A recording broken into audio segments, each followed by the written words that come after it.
In the summer of 2011, I was working at a small grocery store in the bustling metropolis of Malvern, Arkansas, one of several towns in the United States that claim to be the brick capital of the world. There was a lot of downtime at this place, so in between dusting off hundreds of cat food cans and periodically spraying water on the produce, one of my managers and I would talk about video games. At this time, I was heavily into World of Warcraft, but Cataclysm had been out for a while and I was taking a break. The only console I had at the time was my old PlayStation 2 because I sold the rest of them for some quick cash that always went to the wrong places. In a town that was most famous for its brick production, there really wasn't that much to do. One of my close friends would often say, "Young Sevoran, this is Malvern. We can either drink beer, play Halo, or watch the fucking train go by." And he was right. So when my manager brought me a copy of Rogue Galaxy to borrow, I was thrilled. I was working part-time. I was living on a friend's couch. I wasn't in school. I didn't have a girlfriend. The stage was set for greatness. And if there's any genre that's perfect for when you don't have anything else going on in your life, it's a JRPG. If you went out on the street and asked 10 people what they thought about this game, you'd likely get 2 different answers because 8 of them wouldn't know what the hell you were talking about. Even so, I was surprised that I had never heard of this game. Rogue Galaxy seemed to have a lot going for it on a surface level. Made by Level 5 Studios, a very reputable company that had just developed Dragon Quest VIII, one of the most beloved JRPGs ever made. Cool art style, nice box art, and an interesting space adventure setting. From a young age, I've always been addicted to the grind. Not the grind of the real world, but the grind of pixels battling pixels and numbers going up. And in this capacity, Rogue Galaxy delivered. In a quick list, it featured,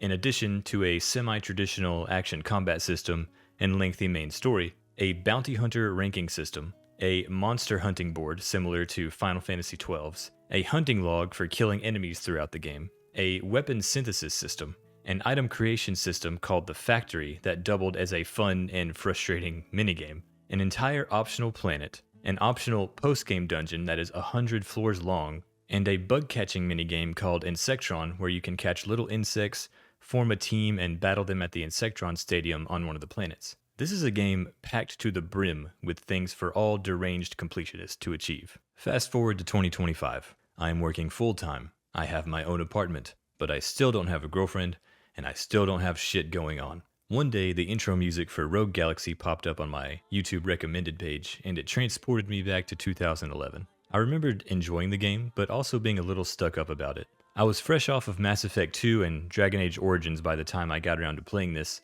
but I'm a little less cynical these days, believe it or not, and I try to enjoy things for what they are instead of hating them for what they aren't. So I was really excited to get back to it and give it another shot. In my research, I found that CEO of Level 5 and game director Akihiro Hino had pretty lofty aspirations for Rogue Galaxy. At a PlayStation conference in 2005, he was quoted saying, "As a creator, I always wanted to create a title that was as big as Dragon Quest or Final Fantasy. I believe Rogue Galaxy is on the same scale. This title will be our challenge to all the RPGs in the world." Bold words, but if you look at what Level 5 had accomplished right up to the release of Rogue Galaxy, it was easy to believe in him and his vision. Here in the future, we know this vision never came to pass. In fact, Rogue Galaxy would never get a sequel or spin-off material of any kind. Outside of loyal groups of superfans that you can find here and there scattered around the internet, this game and its characters have nearly passed out of all knowledge. So, what happened? Heading into the winter of 2005, Level 5 Studios was on an absolute heater, with game director Akihiro Hino at the helm, serving as CEO, game director, lead writer, and lead designer. The company had just released a string of highly praised RPGs for the PlayStation 2 in lightning-quick succession, starting with Dark Cloud in 2000, and quickly following up with Dark Cloud 2, or Dark Chronicle in Japan, in 2002, and Dragon Quest VIII in 2004. Those are development times that I really miss, honestly. It seemed like something huge was on the horizon every few months back then. Dark Cloud was the studio's very first game, and although sales were initially very low in Japan, the game got a large boost from a North American release half a year later that included additional content like extra weapons and monsters, and an extra post-game dungeon called the Demon Shaft. Pretty sweet name. Extra content in the American localizations is a trend that would continue a few years later in Rogue Galaxy. Dark Chronicle was widely considered to be an improvement in every way from the first game. Sales numbers were much higher than that of Dark Cloud, and while it didn't break open the industry like Ocarina of Time, the game it's often compared to, it was still critically well received, and both games have strong community support to this day. The development of Dragon Quest VIII saw a slight departure from their formula, with famed veteran Dragon Quest designer and writer Yuji Horii stepping in to reprise his role once more. Level 5 brought their familiar cel-shaded graphic style and love for crafting systems and numerous amounts of side content, and the partnership was a massively successful one.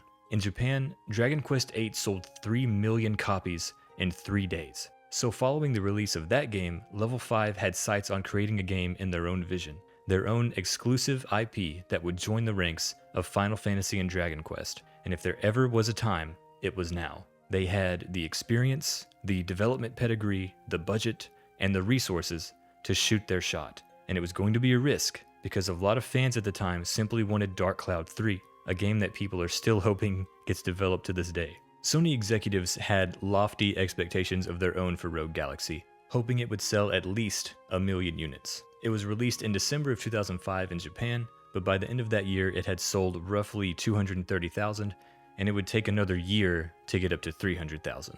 During this time, a localized version was being prepared for North America that added a lot of additional content and fixes to the original Japanese release. They completely redesigned some of the dungeons, improved the graphics, added a few new Insectron species, and added new abilities to the Revelation Flow ability system. However, this North American version didn't release until late January of 2007, 2 months after the release of the PlayStation 3. And while this may seem like it was a huge problem now, at this time the PS3 was still in its infancy and the PS2 was still getting major releases. I mean, God of War 2 released in March that year and sold nearly 1 million copies in its first month. So it's not like people were kicking their PS2s to the curb. It was still a great system with plenty of life left in it. This new version was released as a director's cut in Japan, which only sold about 30,000 units. Although it was critically well received as a very solid late-stage PS2 JRPG experience, the sales simply weren't enough to justify continuing the series in the eyes of Sony, and Level 5 would eventually move on to create other highly successful franchises such as Professor Layton and Yokai Watch that are still going strong to this day. So this game wasn't a death blow to Level 5 by any means. However, there are an expansive amount of people out there who absolutely adore this game. My manager at the grocery store asked me every day I came in about how far I'd gotten, what kind of weapons I'd created, whether or not I liked it more than Final Fantasy X, which was my favorite game at the time. This dude I work with now still has a cool poster for the game that he got after pre-ordering it from Best Buy or something like that. He was a huge Treasure Planet guy, so the game really appealed to him from the start. I mean, it's a space pirate fantasy RPG that feels completely original yet vaguely familiar, like Star Wars meeting Kingdom Hearts. It feels a bit like One Piece at times, though I would have preferred something closer to Cowboy Bebop at that age. It has swords, guns, desert planets, and all the anime-style RPG tropes you could possibly cram into a story. Orphan Boy, Chosen One, super secret ancient civilization, power level transformations, eldritch horror final boss from space somewhere, and the list goes on. I played around 55 hours and only about 35 of that was spent getting through the main story. Although I enjoyed my time in the game, it ultimately didn't live up to the experience I thought I was gonna have after completing the first chapter. You know that Star Wars meme where the general is like, "We were on the verge of greatness. We were this close." That's what playing through Rogue Galaxy felt like to me. Like they were just a few minor tweaks here and there away from a true badass space pirate adventure series that could have eventually rivaled other famous franchises. But now that I've extensively played through it, I understand the community behind it. I genuinely enjoy the vibe of the game. When I play it, it puts me in a good mood. It makes me happy. The game has a lot going for it, and I can see why people love it and keep coming back to play through it. Trust me, one of my favorite games of all time is Aiden Chronicles, a little-known RPG for the Nintendo 64. So I get what it's like to love a game that has a few flaws. But one thing that Rogue Galaxy definitely has over Aiden is that, it works. It's a very smooth gameplay experience, and honestly I don't think I encountered a single bug, and the game did not crash once. In fact, when I tried to look up a list of known bugs, I just kept getting Insectron guides in the search results. There's one unethical way to hide some bad coding in your game. Always put in a bug catching minigame as a cheeky little insurance policy. But with all that being said, my lords and ladies, it is once again my great honor to present to you here today Rogue Galaxy for the PlayStation 2.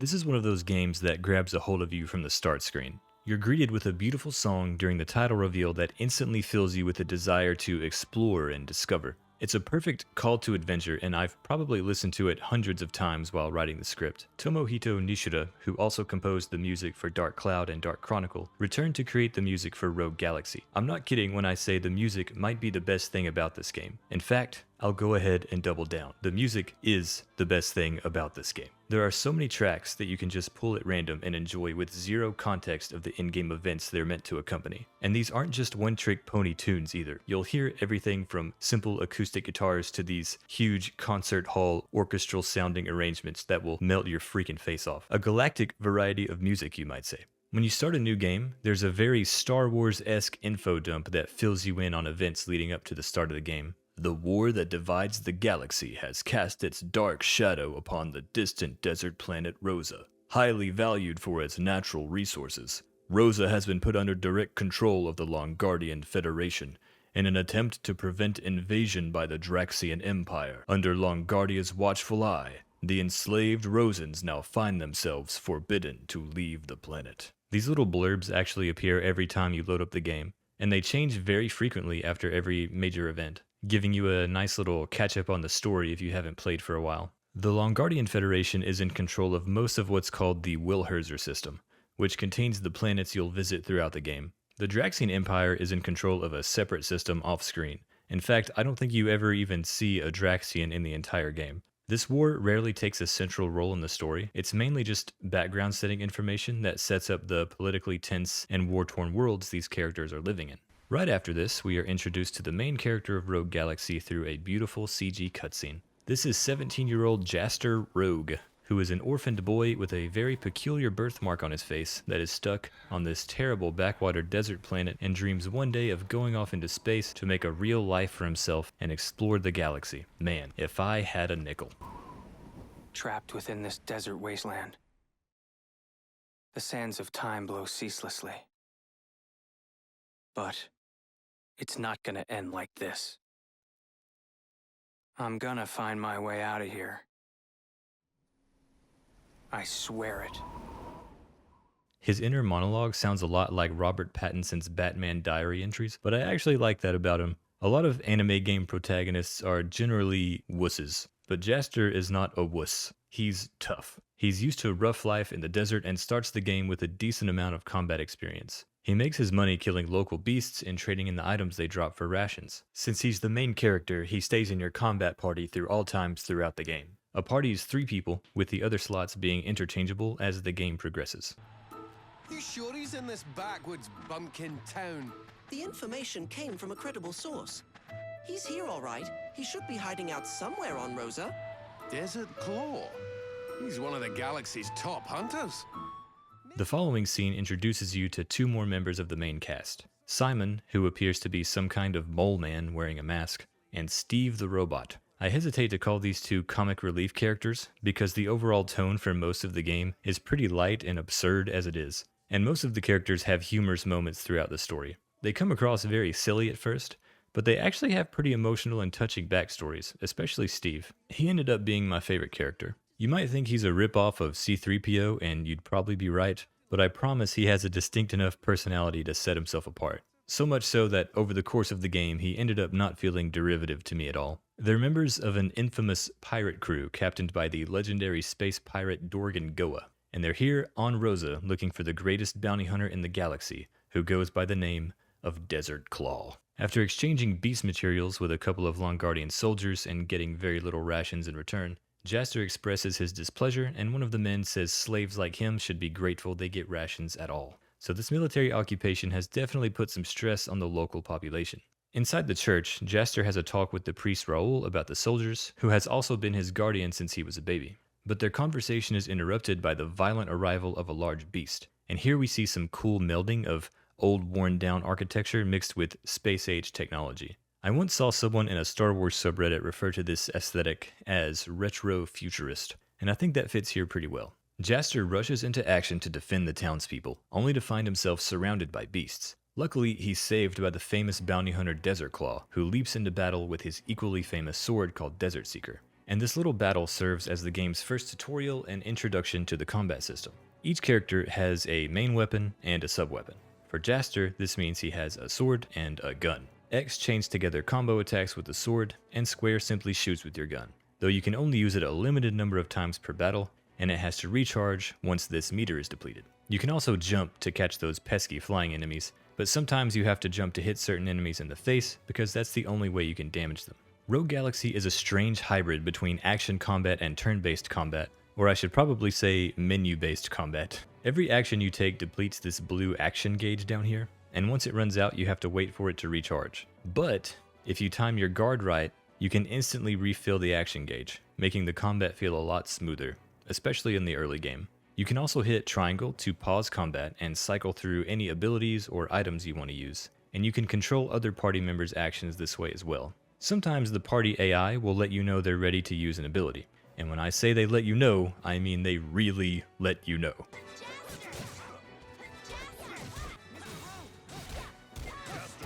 This way, you can trigger a party member's ability with a simple click of a button. They seemingly choose these abilities at random, but you can actually go into the menu and turn off abilities that you don't want them to use. You can also choose to have your allies go all out, meaning they will constantly attack and liberally use items when necessary, or have them fall back completely and not attack at all, which is useful in some boss fights. I do think the game could have benefited from a ranged attacks only option as well though. In many fights, your party members will stick too close to the boss and get themselves killed over and over again. You also have an AP gauge noted by this green bar down here.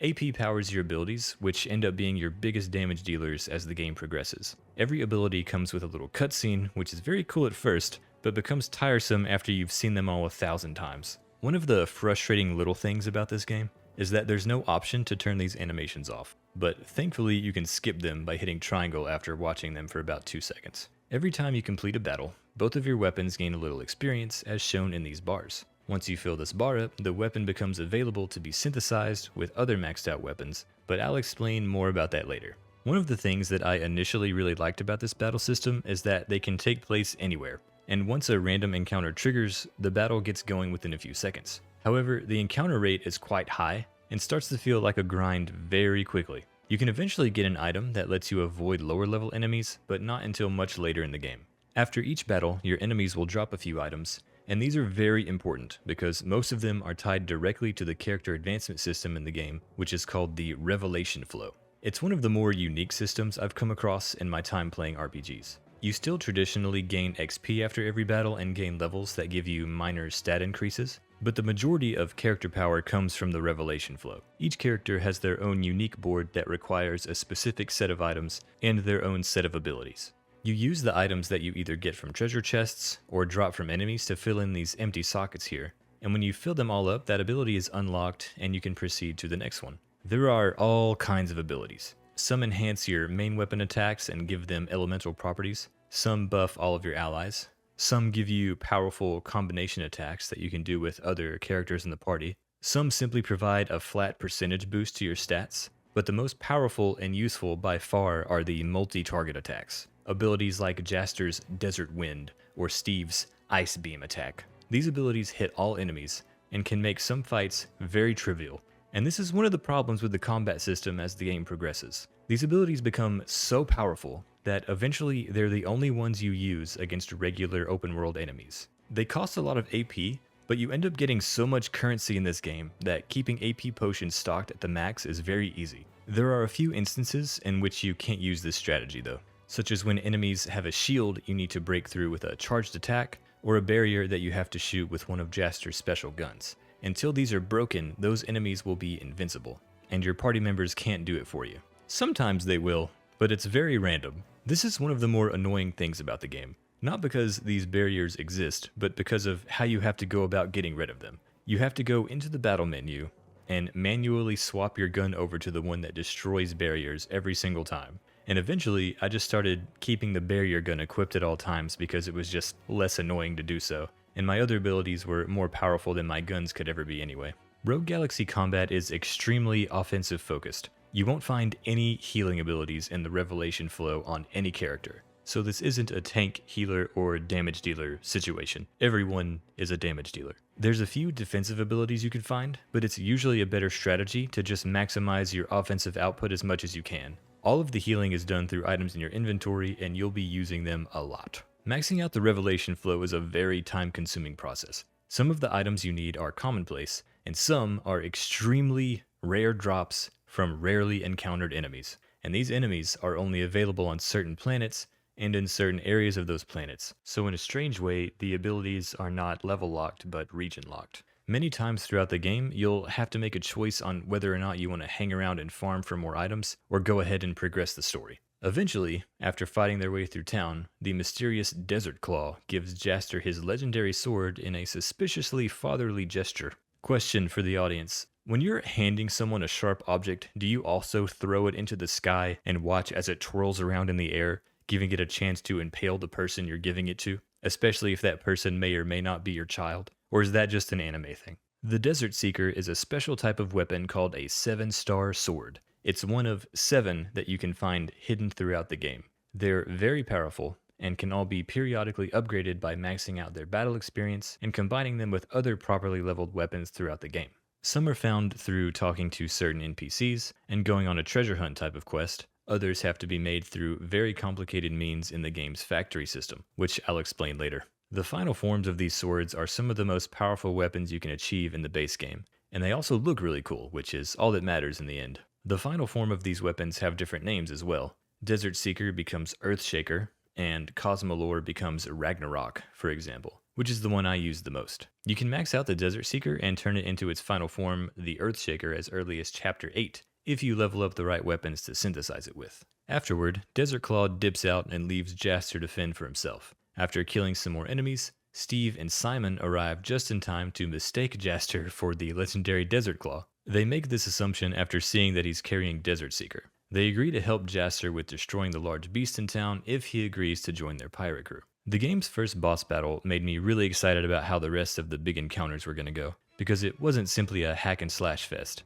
It had phases like an MMO raid boss. First you had to take out the legs of the creature, which exposes a weak spot on its back. After Steve hilariously tries to encourage Jaster to try simply jumping up there and attacking it, Simon gives him a special weapon called the monography shot. It's a cool little gimmick weapon that creates platforms for Jaster to jump across so that he can damage the weak spot on the boss's back. I was really excited about this at first because it seemed to promise future interesting uses for the monography shot later on, but I think you only end up using it 2 more times. Once for a boss near the end, and once as a quest item to get to another area on the map, which was really disappointing to me. I feel like they could have come up with way more interesting uses for it. Simon and Steve also take the time in the middle of this crisis to explain how the battle recorder works. It's an item that stays in your inventory that keeps track of the monsters that you kill. For example, this big mechanical salamander is worth 20,000 points, and killing 30 regular enemies out in the open world might give you 2,500 points, for example. These can stack up over the course of the game to increase your bounty hunter rank. The higher you climb, the more rewards you unlock, and you can actually check the leaderboard at any time. If you do, you'll notice that the real Desert Claw is currently holding the number 1 spot. It's worth reading through the list of other bounty hunter names too. Some of them are pretty funny. Who wouldn't want to hear about the tales of Big Shot Freddy or Bongo Burgo? Just as Jaster runs off to defeat the beast, Steve warns him that it's being controlled by the power of the rune, and that he needs to destroy the rune in its head. The rune is a very mysterious form of energy throughout the galaxy that has the potential to turn machines, people, or animals into vicious monsters. It's said to give life to the lifeless. So many of the enemies you fight in the game have in fact been taken over and changed by this rune energy. The source of rune is a spoiler that I won't get into for now though. After vanquishing the giant mechanical salamander, Steve and Simon get Jaster's real name and tell him where he can find the Dorganark, their pirate ship that's currently parked out in the desert somewhere.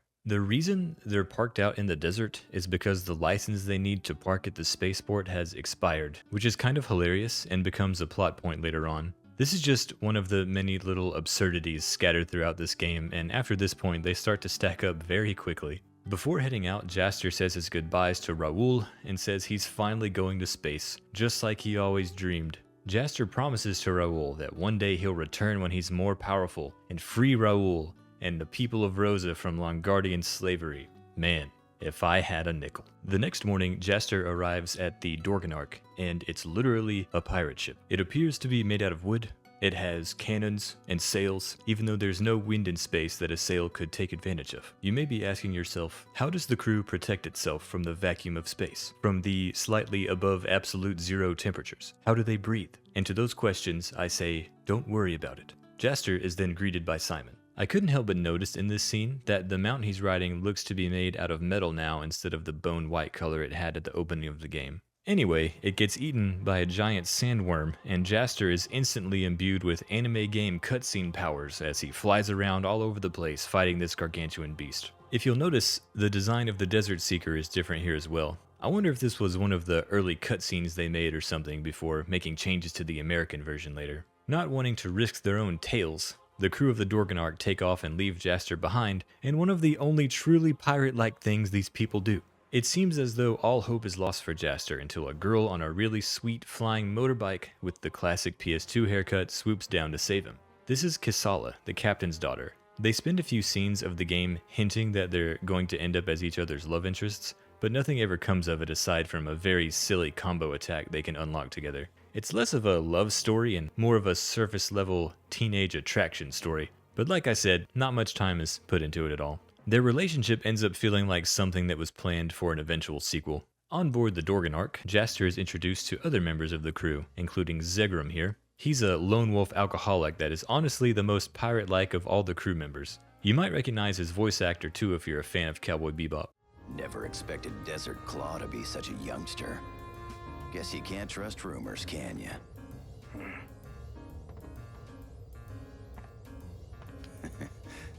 Anyway, nice to meet you, Desert Claw.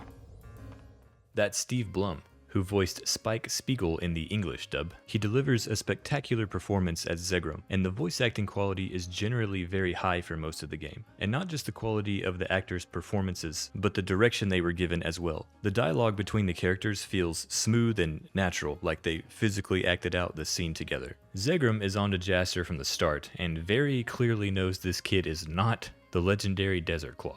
The absurdity cranks up a little more as the first mate mantra is introduced. He's a cat, and he's an asshole. I actually found him to be pretty amusing, but his only purpose seems to be antagonizing other crew members for their various failures, which stack up very quickly. He says the current plan is to go to a planet called Zerard, and that instructions will follow. Up on the deck, you can trigger a cutscene with Kisala, who is also onto Jaster about not really being Desert Claw. But hilariously, no one seems to give a shit, and Jaster just gets accepted here with open arms, and that's a trend that continues throughout the game. After a brief conversation, they get attacked by a pack of space manta rays, but they aren't too hard to defeat. Unfortunately, in their attack, they severely damage the ship, which crashes on the nearby jungle planet of Juraika. One of my favorite tropes in space adventure stories is the existence of these single biome planets: desert planet, jungle planet, advanced metropolis planet, ocean planet. According to Steve, the ship can be repaired, but they're going to need some booster oil to get it running again.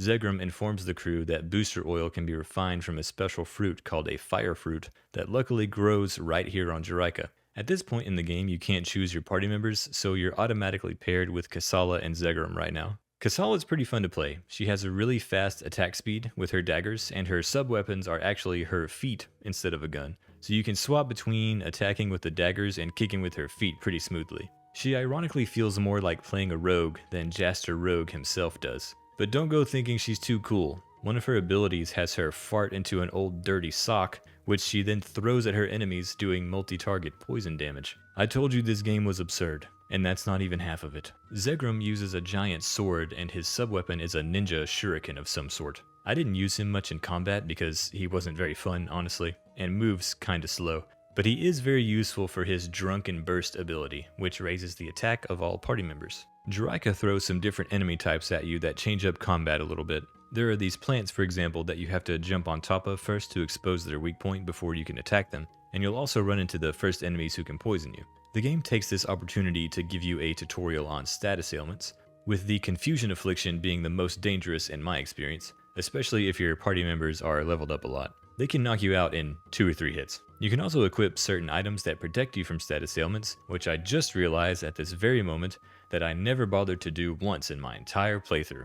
The local tribe here on Jiraika, the Burkakwa, are supposed to be very dangerous and will kill you on sight for trespassing.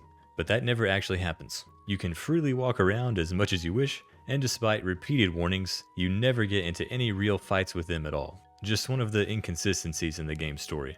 And despite nearly being killed by them with poison-tipped spears, Jaster thinks they can simply go to one of their villages and reason with them about trying to find some fire fruit. Every once in a while, one of the random battles will present a unique challenge for you to face, like finishing the fight without using abilities or items, or without taking damage. These challenges have a time limit, and if you succeed, you'll be rewarded with a Hunter Coin. You turn in Hunter Coins later in the game on Zerard, which unlocks various rare items at different vendors throughout the game. Some of them are weapons, some of them are rare outfits for certain characters. There's a whole bunch of stuff you can get for them as the game progresses. One of the cool things you'll start to notice is how much the party members talk to each other. Just a warning.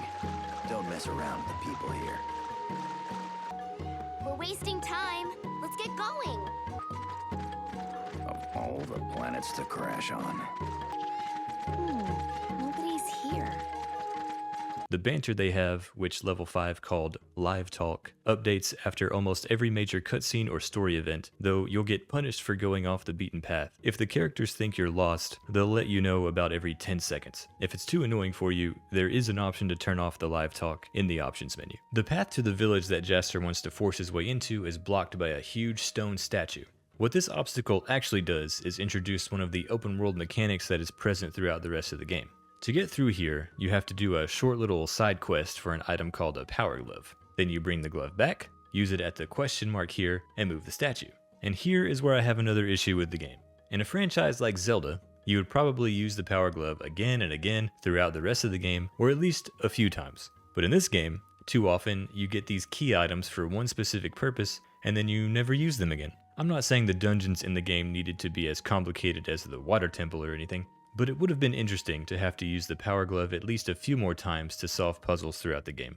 Instead, it takes up a permanent slot in your inventory for the next 60 hours and is a complete waste of space. At some point in the jungle, you'll loot an item from an enemy called an Ancient Scroll. When you put this into the Revelation flow, it unlocks an ability called a Burning Strike. During battle, you can collect little green orbs called Burning Chips, which fill up the Burning Strike gauge. Once it's full, you can unleash a very powerful cinematic attack with whoever you're controlling.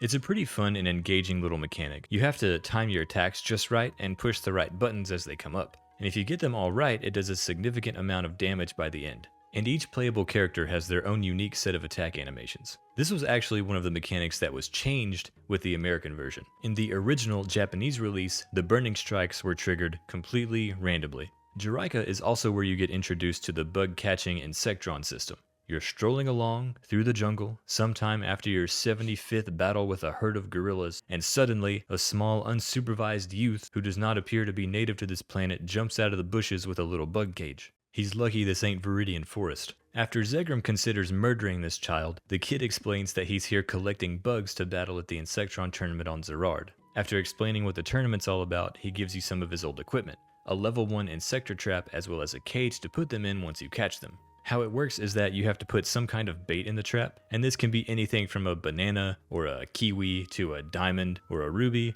or even a bottle of rum. Then wait for an Insectron to come along and take the bait. This takes roughly about 5 minutes. The kid tells you they won't come if you just stand there and watch the cage, but he's full of shit. That's how I caught all of mine near the end of the game. The problem with leaving the traps is that the longer you leave the Insectrons in there, the more likely they are to escape. And the only way to know if one's been trapped if you aren't standing right next to it is to open up the item screen where you'll be alerted that something has been caught. If you don't open the item screen, you don't get the alert at all, which is very frustrating. And I feel like they could have made the alert work somehow without having to open up your inventory. The Insectron system is surprisingly deep, and it's actually pretty damn fun once you get a team together. But catching these things and raising a proper team is, like most other systems in this game, absurdly time-consuming. You can get different traps and put them in different areas with different baits to increase your likelihood of catching a certain type of insector, but ultimately what you catch is completely random. There are 18 different families of insectors, all with unique stats and special abilities, and each of these has 8 different ranks, basically Pokemon evolutions, that they can achieve. And each rank has a different name. For example, in the It's a Horse family of insectors, rank 2 is called It's a Donkey. Rank 6 is called It's a Unicorn. In the Staggy family, A rank 6 is called a mix stagger. A lot of them have really funny and ridiculous names. You can get higher ranks of insectors by breeding them together in cages. First, you have to feed them enough food for them to grow into adults, and then I'm still laughing about it's a donkey. And then you can feed them a special formula that will have 2 insectors of opposite genders make an insector baby, and the new insector will always be a rank higher than its parents. A team consists of 5 insectors, and once you have enough for your team, you can participate in the Insectron tournament on Zerard. That's one of the planets. Here you can battle through the ranks and eventually earn yourself some cool weapons or alternate outfits for various party members. Each side has to designate one of their Insectrons as a king, and the goal is to either clear all of the enemy's Insectrons, kill their king, or knock their king off the board with some kind of knockback attack. This is why Insectors that have a knockback or throwing effect are so valuable. I had a good time with it, but in my opinion the collecting, breeding, and leveling up process was a bit too grindy and drawn out.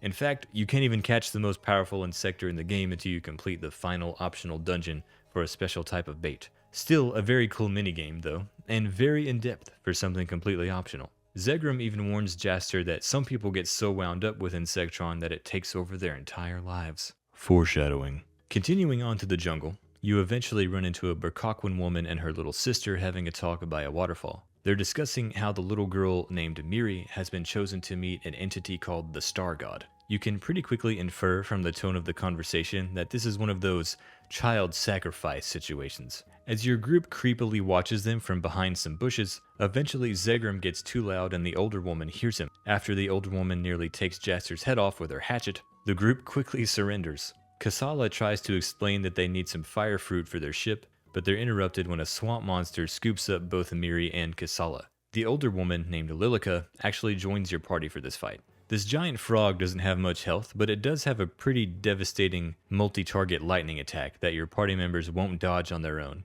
Once it goes down, Lilica gets to deliver the final blow in a pretty cool cutscene execution. Lilica thanks them for saving her sister, and reveals that Miri was blinded by a beast from the jungle at a young age. She tells them that she'll tell the guards at Burkoqua village to let them in so they can inquire about the fire fruit. But hold on. I bet you thought you were done having absurd and convoluted game systems explained to you, huh?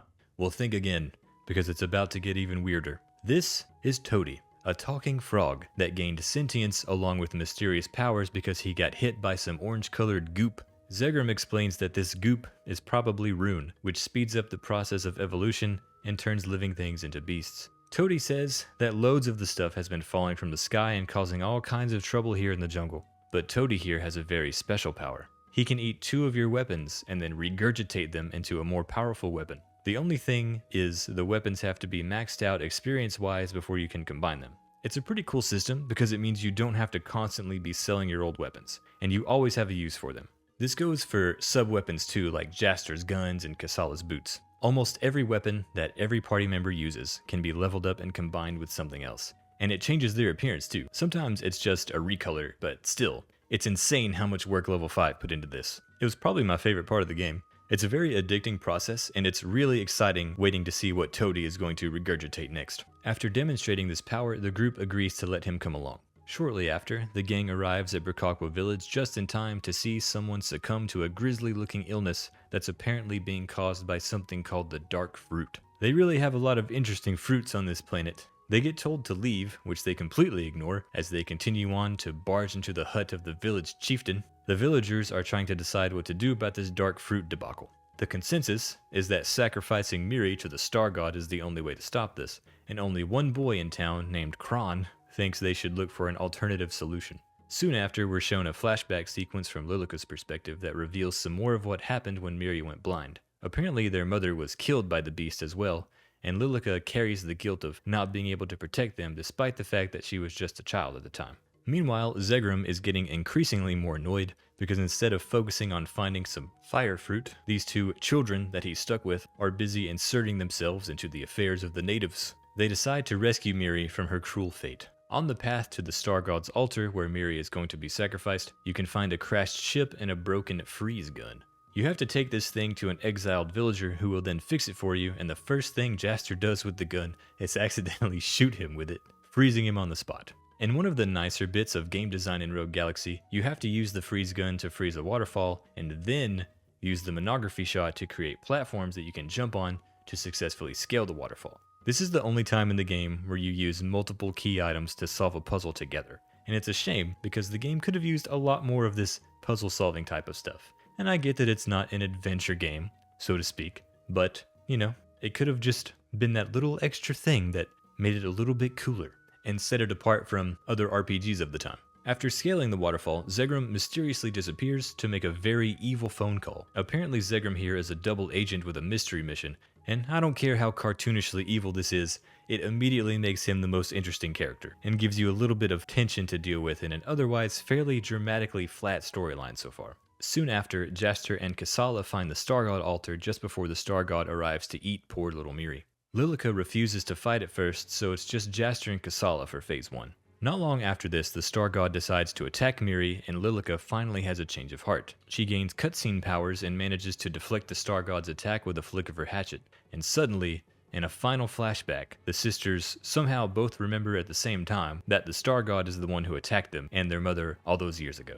And at this point, Lilica finally joins the fight. The trick for this boss is simply to swap to the free shot that you just got, and then attack once the boss is immobilized. Have the others keep the adds at bay and repeat the process until the Star God is dead. Right before death, it's shown that the Star God is the one responsible for expelling this mysterious dark fruit that's infecting the villagers and causing the nearby wildlife to turn into beasts. Disgusting. Also, Zegram conveniently reappears after the battle. So let's review. We crash landed on a remote jungle planet, harassed the natives for information about fire fruit while trespassing on their territory, and upended their entire religious belief system. It's a real space adventure now. Who needs a prime directive? Lilica is banished from the tribe for violence against the Star God, and in a very fucked up series of events, the village leaders decide to keep the true identity and fate of the Star God a secret so that the village and all of Burkaquan society does not fall into total disorder. But it turns out that the chieftain's true motivations for banning Lilica was so that she could go out into the galaxy and gain some wisdom before hopefully returning to lead the tribe someday. And where better to gain wisdom than in the company of a notorious group of space pirates? As it turns out, Zegram, who was the only member of the group to remain focused on their primary objective here, shows back up with the booster oil they need for the ship. And once the group returns, they find Lilica waiting for them by the Dorganarch. She wants to repay the debt she thinks she owes to Jaster for saving her sister, and requests to join them on their journey through space. Somehow, this decision is left up to Jaster, which makes some sense, I guess. I mean, he is the legendary Desert Claw, and he accepts her into the crew. The next step for the crew of the Dorganarch is to head to the planet Zerard to renew their galactic travel visa. No more parking in deserts. But before arriving, we're shown a cutscene introducing two of the game's primary antagonists. The purple guy with horns coming out of his head is Valcog, the president of the infamous Daytron Corporation. The Daytron Corporation is a company that builds all of the spaceships in the whole galaxy. They have a complete and total monopoly, and thus a ridiculous amount of control and influence in both government and military affairs. And Valcog uses this influence to both line his pockets and assist in his search for a legendary lost planet called Eden. His assistant Norma here has a great deal of power as well. She handles more of the shady, underhanded, secretive dealings of the Daytron Corporation. So the mission on Zerard is very simple. Renew the Dorganarch's galactic travel visa. That's it, in and out, 10-minute adventure. You still can't select your own party members yet, so for now you're stuck with Lilica and Simon. Zerard is the game's super advanced metropolis planet. I would compare it to Coruscant from Star Wars, but that's not exactly true. The architecture here is a strange blend of Aztecian-like art on the outside and highly futuristic and technological on the inside. It honestly really didn't work for me. I thought the styles clashed together and it just came across as impractical. At the Galaxy Corporation, where you renew your travel visa, you meet a girl named Mio who talks like a valley girl for some reason. Oh, I'm so sorry. The Galaxy Corporation has temporarily suspended visa renewals. Boo-hoo. Come back again, okay? She tells the group that travel visa renewal has been temporarily suspended, and when Lilica threatens her with violence, a suspiciously timed explosion goes off behind them and convinces Mio that they are terrorists. The police arrive and they're promptly accused of being Draxian spies and thrown into Rosencaster prison. Turns out, this was all a ploy by Zegram to get Jaster out of the way, but for what reason remains a mystery for now.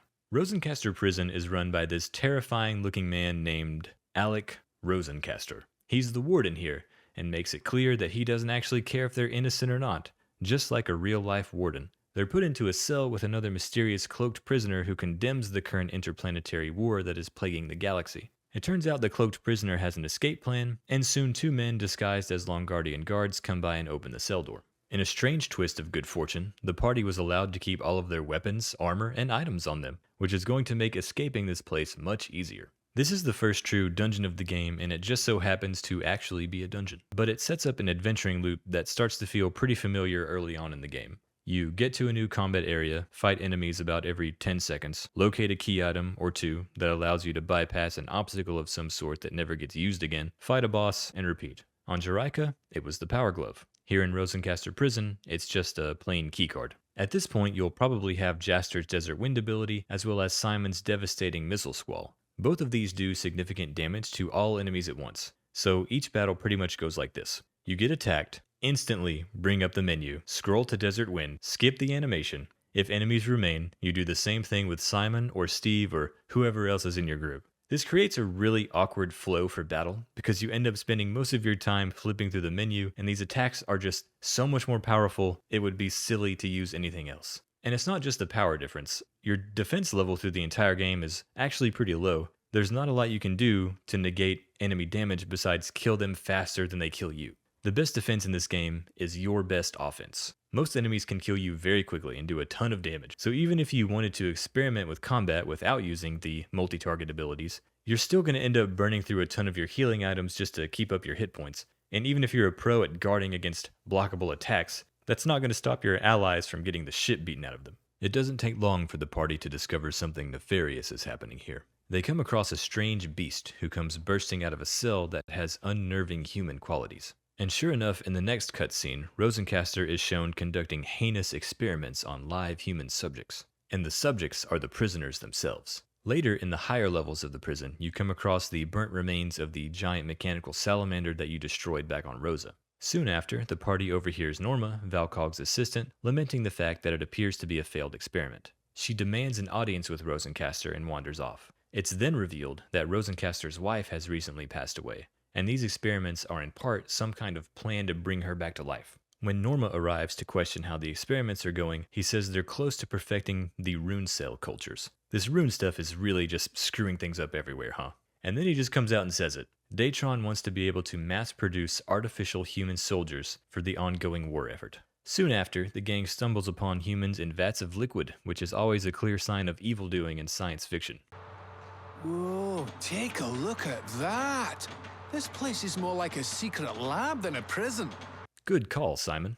Turns out the mysterious cloaked prisoner is onto this place too. But suddenly, Rosencaster. He goes to kill the little hooded man, but Lilica puts an arrow in his shoulder like an absolute G. Rosencaster puts up a pretty good fight. He can shoot fireballs out of his flamethrower that can set you on fire, and he's got a charge attack that can potentially one-shot you depending on how much you've leveled up. If the battle drags on enough, he can put up a shield that you have to use a charge attack to break, but he really doesn't have that much health. Right after he goes down, some Longardian soldiers appear doing their best stormtrooper impressions. All of their shots miss, and the party escapes relatively unscathed. There's a moment where the game makes you think he might start a little redemption arc, but Norma shows up, tells him he's fired, whips out a Desert Eagle, and puts one right in the dome. It was a surprisingly violent death in a game that had been rather silly up to this point. And that's a trend that will continue. The tone of the game is just all over the place. Once the party escapes, it's revealed that the mysterious prisoner is a cat. Just kidding. It's revealed that he has friends on the police force on the outside. They show up and refer to him as Sir. Apparently he got himself put into prison so he could investigate what Datron was doing with those experiments. He then hops in a squad car and they fly away. But now that the party has successfully executed a prison break, it's time to get that travel visa renewed. On the way back to the Galaxy Corporation, a cutscene shows a giant hologram of the mystery prisoner up in the sky, overlooking a large crowd. But he looks quite different in military uniform. Turns out he's Admiral Banarge, the commander-in-chief of the entire Longardian army. And he's out here advocating for military cuts to end the war with Draxia and ensure peace in the galaxy. But this is another head-scratcher for me. Simon says Banarge is a pacifist? How does a pacifist become commander-in-chief of the military? It really doesn't make any sense. And speaking of things that don't make any sense, right after this, your group runs into a mother and daughter looking for a missing person named Sho. They show a picture of him, but Jaster and Lilica don't recognize him. Apparently, there was an explosion at the factory he worked at, which he survived, but later escaped from the hospital and hasn't been seen since. And all of a sudden, Simon, who's wearing a full bodysuit that covers his face, starts to act very suspicious and asks if Steve can replace him in the group. I'm starting to think he might have something to hide. Maybe he isn't a mole man after all. Steve arrives and has this hilarious exchange with Jaster. How's Simon doing? My sensors failed to detect anything out of the ordinary. Apart from his body fat percentage, that is. Damn, Steve, that was savage. The gang tries to get the travel visa renewed once more, but gets denied once again because the computer system is down. And this is due to a disgruntled employee of the Datron factory named Jupis Tuki shutting down all of the government offices. Apparently, all of them run off the computer mainframe of the Datron factory, which is a terrible security risk, which I'll remind you it's controlled by Valcog, this purple evil guy here. Attention, Datron Corporation! This is wrongful termination, pure and simple. I am the victim here! My wife left me and my life became the absolute pit! As ridiculous as Jupis sounds, to me he had the most believable emotional meltdown out of all the characters in the game. Who among us hasn't lost our job and had our wives leave us at least once or twice, right? So it's up to Jaster and the gang to take care of the situation so we can finally get that damn visa. After convincing the local police that Jaster is in fact Desert Claw, they ask him to take care of Jupis and that he can name his own reward. Boy, it's nice to see the police supporting vigilantism every once in a while. The Datron Starship Factory was a much more interesting dungeon to me than the prison. Jupis is an ever-present antagonist throughout the factory. He's constantly taunting you and taking control of robots to fight you with.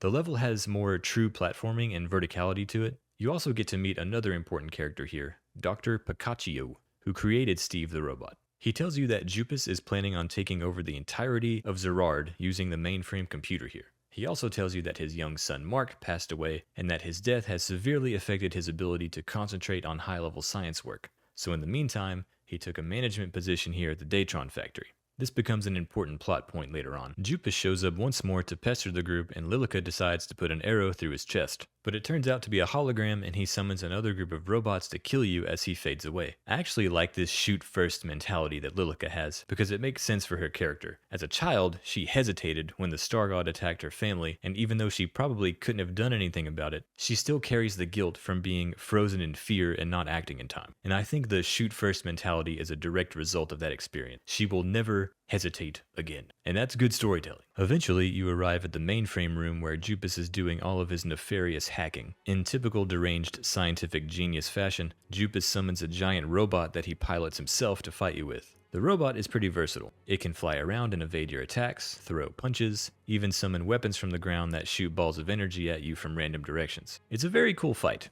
The robot, named Johnny, has a few different phases. In phase 1, he's completely immune because of a barrier that you need to dispel. Luckily, Dr. Picaccio shows up strapped like Doc Holliday from Tombstone with a gun that can destroy the barrier. He then gives the gun to Jaster to use on his own, and phase 2 commences. He has the same abilities as before, except now he can launch his fists at you, and you're going to have to periodically dispel the barrier. This is a permanent gun that Jaster is going to have to use a lot on certain enemies throughout the rest of the game. Once you damage him enough, phase 3 kicks in, which Jupis calls Super Deluxe Mode. Johnny the robot gets a new red skin and some new tricks as well. He can breathe fire now, and also has a devastating spinning attack with his arms that can kill the whole party at once if you aren't careful. After defeat, Jupis gives your group his sob story about how he was fired from Datron. Apparently, he was the lead researcher on time-space energy, and he was on the verge of a breakthrough that would solve the galaxy's resource problems. But his assistant, seeing the dangers that such a breakthrough could cause, sabotaged the data by spilling coffee on the computer, which caused it all to explode, losing all the work done in the process. Jupis was subsequently fired, and he's 100% certain that Datron themselves convinced his assistant to destroy his work. He says that Datron wanted all of that data to themselves so that they could control the galaxy. Not the craziest thing I've heard about Datron so far in this game. The police arrive, thanking Desert Claw for the capture of Jupis, but he throws down a smoke bomb and escapes. Desert Claw's reward for stopping this rogue hacker is Dr. Picaccio's factory. The factory is yet another system for you to sink several hours into. It's an item creation system that doubles as a puzzle-solving minigame of sorts. The ingredients you need to make different things come from enemies and shops scattered all over the galaxy, and you can create all kinds of things, ranging from legendary swords to more insectron catching equipment. The first thing you're going to need is a blueprint for the item. Once you have that, you can start to assemble the factory parts needed to create the item, and each item needs a different configuration, and some of them can be massively complicated. To add to this complication, each machine part takes a different amount of time to process materials, and all the materials must reach the final assembler at the same time for the item synthesis to work. For example, let's say you want to make the Sword of Vivid Moonlight for Zegram. First, you're going to need a chameleon particulate, which has to be run through a smelter, then a form press, and it has to bypass a fan to cool it off. Meanwhile, 3 dream mushrooms have to be run through an athanor, which is an alchemist's smelter, and these 2 products have to reach the assembler at the exact same time, or the experiment fails. Meanwhile, on this side of the factory, 6 pieces of dark onyx must be put through a grinder, and 10 iron boards must be put through a smelter, a form press, and bypass a fan to cool it once again. And again, they have to reach this assembler at the same time. Then both of these assembled pieces have to reach this final assembler at the same time, and voila, you have yourself a Sword of Vivid Moonlight. Also, don't forget to hook up all the machine parts to electricity with these cords, or none of them will power on. Honestly, most of the recipes aren't as complicated to make as this one though. Once you synthesize an item, you get a copy of it in your inventory, and it becomes available for purchase at shops around the galaxy. The factory is often more frustrating than it is fun, but I still commend Level 5 for putting in such a cool little system. It's just one of those things that adds to the magic of the game, and it wouldn't be the same without it.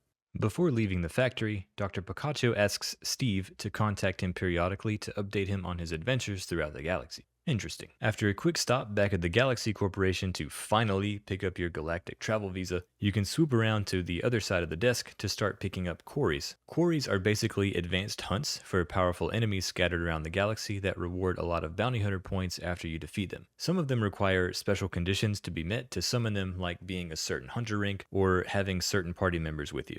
You won't be able to unlock all of them until near the end of the game, but it's still a good idea to get started on them now.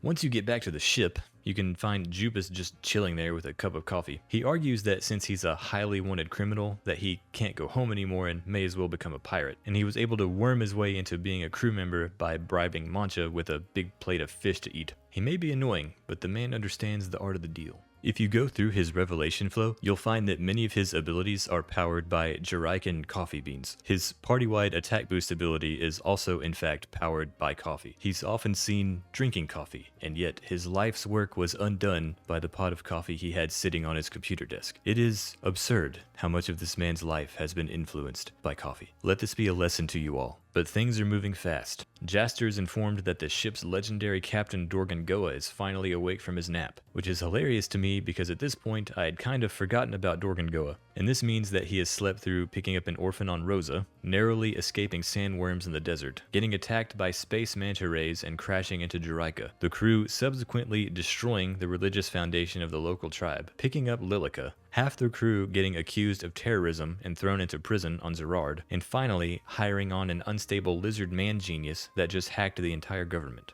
During my initial playthrough, I was a little annoyed about there not being a primary antagonist yet, but on review of the material, I actually like how wacky and unserious the adventure has been so far. Dorgan Goa is revealed in spectacular fashion to be a bombastic, rotund, very loud man. He's basically the space pirate version of the fat bastard from the Austin Powers movies, except less sympathetic at this point. But one thing he isn't is stupid, and he knows right away that this sandy-haired orphan from Rosa is definitely not the legendary Desert Claw. He threatens to tie him up and have him tossed overboard, but Kisala and the rest of the crew come to his defense. They commend his strength and persistence in solving the crew's problems. Dorgan Goa isn't convinced, but still agrees to give Jaster a chance to prove himself. Before giving him his assignment, he makes a grand proclamation to the crew that his ultimate goal is to find the legendary lost planet of Eden.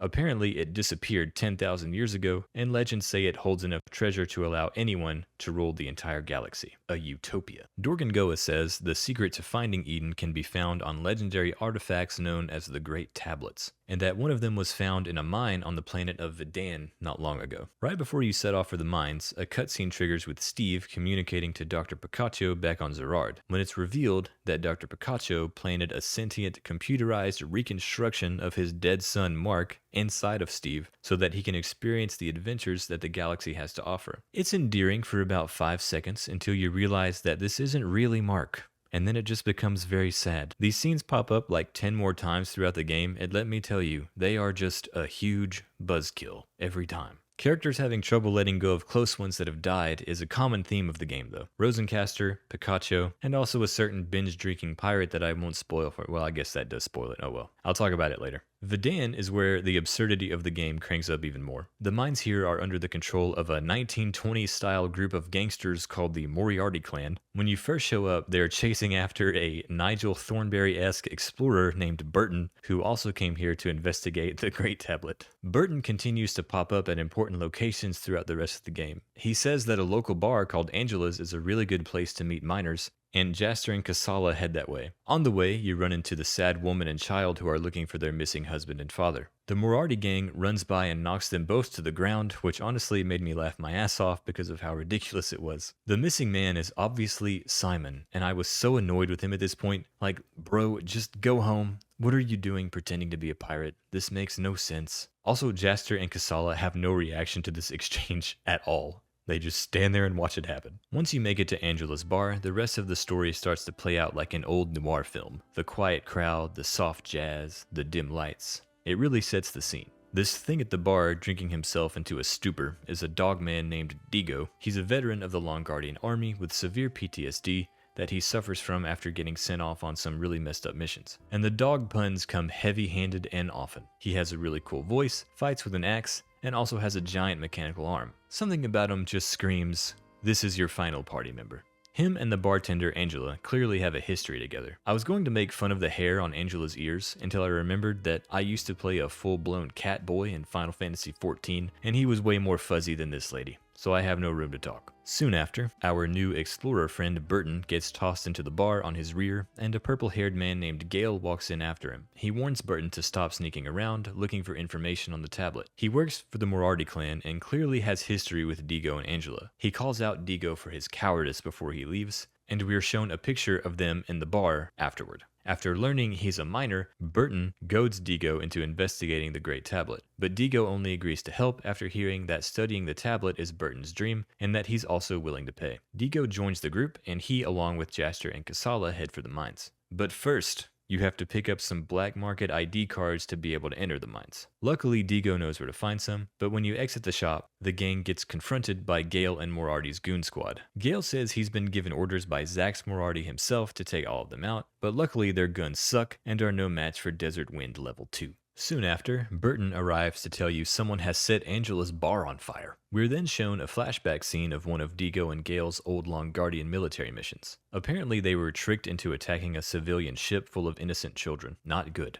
Digo was grievously injured, losing his arm in the process, causing Gale to go into a rage and kill even more of the civilians. Digo figures that someone behind the scenes set them up in order to keep the war going, which we know is what Valkog has been trying to do all along. It's clear that both Digo and Gale suffered severe mental damage after this event, with both of them responding in different ways. Digo sank into a bottle, and Gale completely rebelled against so-called civilized society. Once you get deep enough into the mines, you'll eventually run into Gale again, but this time he's piloting a robot. You have to destroy both arms before being able to attack the body. One of the arms spins around and slices you up, and the other is a flamethrower. But the robot isn't the challenge here. Once you defeat this, you have to fight Gale 1v1 with Digo. A lot of people get stuck right here too, especially if you haven't played as Digo yet. All of the characters have unique abilities and attack timings, so if you've only played as Jetson, this fight can be really tough. It's easily the most difficult battle in the game so far. If you try to attack too much, Gale can take you out in a matter of seconds, so you have to guard a lot.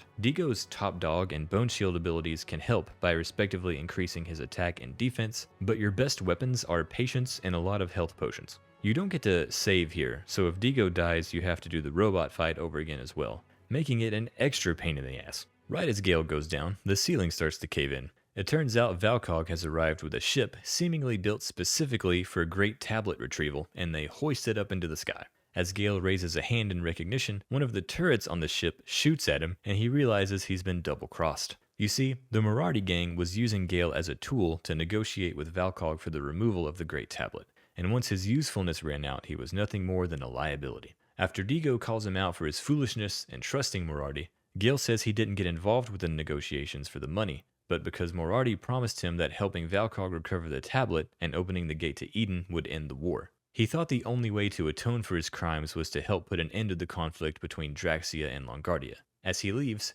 Gale gives Digo a special coin that unlocks an ability on his revelation flowchart. What a nice guy. Digo then goes to look for Angela, but Burton says she went to leave town. After Kisala convinces Digo to go after her, he goes to look for her at the train station. But hilariously, after Digo convinces her to stay, he tells her that he's decided to leave Vedan with the crew of the Dorganarch so that he can figure out how to redeem himself and also turn himself into a man that can make her happy. It's still a touching moment though, as she leans into the cold, comforting embrace of his metal suit of armor. Ah, love. I guess you know it's true when... Wait, is that music? The final events that wrap up the story on Vedan are then shown to the tune of a surprisingly deeply moving song that may or may not be copyrighted. Gale then confronts the leader of the Maraudi clan. Just when you think he's going down in a blaze of glory, he turns into Neo from Matrix Revolutions and takes out every single one of them. Only one member is left alive, the child of the gang leader. Jaster is then shown updating Dorgangoa on the fate of the Great Tablet. And then, Gale gets shanked to death right in the middle of town by the child of the gang leader he just killed. Just an absolute brutal death. And I was really bummed out about this one. Gale and Digo's 1980s action movie character dynamic was really appealing to me, as cheesy as it was, and I was hoping for Gale to make a triumphant, cheesy 1980s action movie return at some point. But alas, his fate was to bleed out here on the streets of Vedan, gazing up at a ceiling full of fake stars. If there's anything I've learned in this game, it's that you shouldn't ever bring a gun to a knife fight. It's then revealed that Norma was the one handling the retrieval of the Great Tablet from Valcog's side of the deal. Dorgangoa officially makes Jaster part of the crew, and this basically marks the halfway point of the game. For some reason, the Great Tablet is being transported to Rosa, Jaster's home planet, so the crew of the Dorganarch follow closely. Kisala has some kind of episode where her body begins to fade in and out of existence, which is a pretty fucking alarming health condition that never gets properly explained. She tells Lilica that it's some kind of warning being sent to her, and that's the only explanation we get. The gang tracks the Great Tablet transport ship to some ancient ruins out in the Silvazard Desert. At this point in the game, you can pick and choose whatever party members you want, but you do have to keep Jaster in the party at all times. Once you make it to the ruins, a cutscene shows Valcog and Norma arriving at the scene. Apparently, millions of Datron space money has gone into whatever project they have going on here, and they know they are being followed. And this is when a mysterious masked super soldier named Seed makes his first appearance. Valcog asks Norma what's up with the mask he's wearing, and she says they haven't finished forming his face yet, which is deeply disturbing. He must be one of the experiments being worked on back at Rosencaster Prison.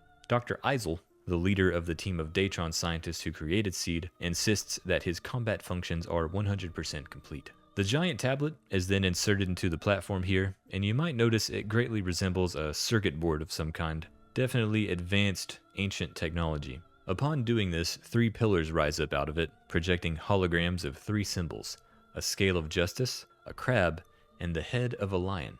Valcog deduces that they're going to need 3 key pieces to put into these pedestals, and that the symbols are hints as to where these pieces can be found. And you know what? He's exactly right. Soon after, the gang is spotted by Seed, and Jaster, Kisala, and Zegram take him on. This fight is essentially a squash match that you aren't meant to win. It's meant to demonstrate how unstoppable he is, doing massively high damage and negating most of your attacks, but I still tried to kill him anyway. I got him down to about 65% before the fight ended on its own. But just when the gang thinks they're cornered with nowhere to run, suddenly Desert Claw appears to save them all. And then of course right after this he mysteriously skedaddles away. I wish cool side characters knew that they don't always have to run off. There's plenty of room in the party, man. Back on the Dorganarch, the crew tries to figure out what these key pieces are supposed to be, and Digo suggests they may be referring to the tombs of the ancient kings. He explains that each of the 12 planets in the Wilherzer system used to be ruled by a king. He says the old Vedan king's crypt was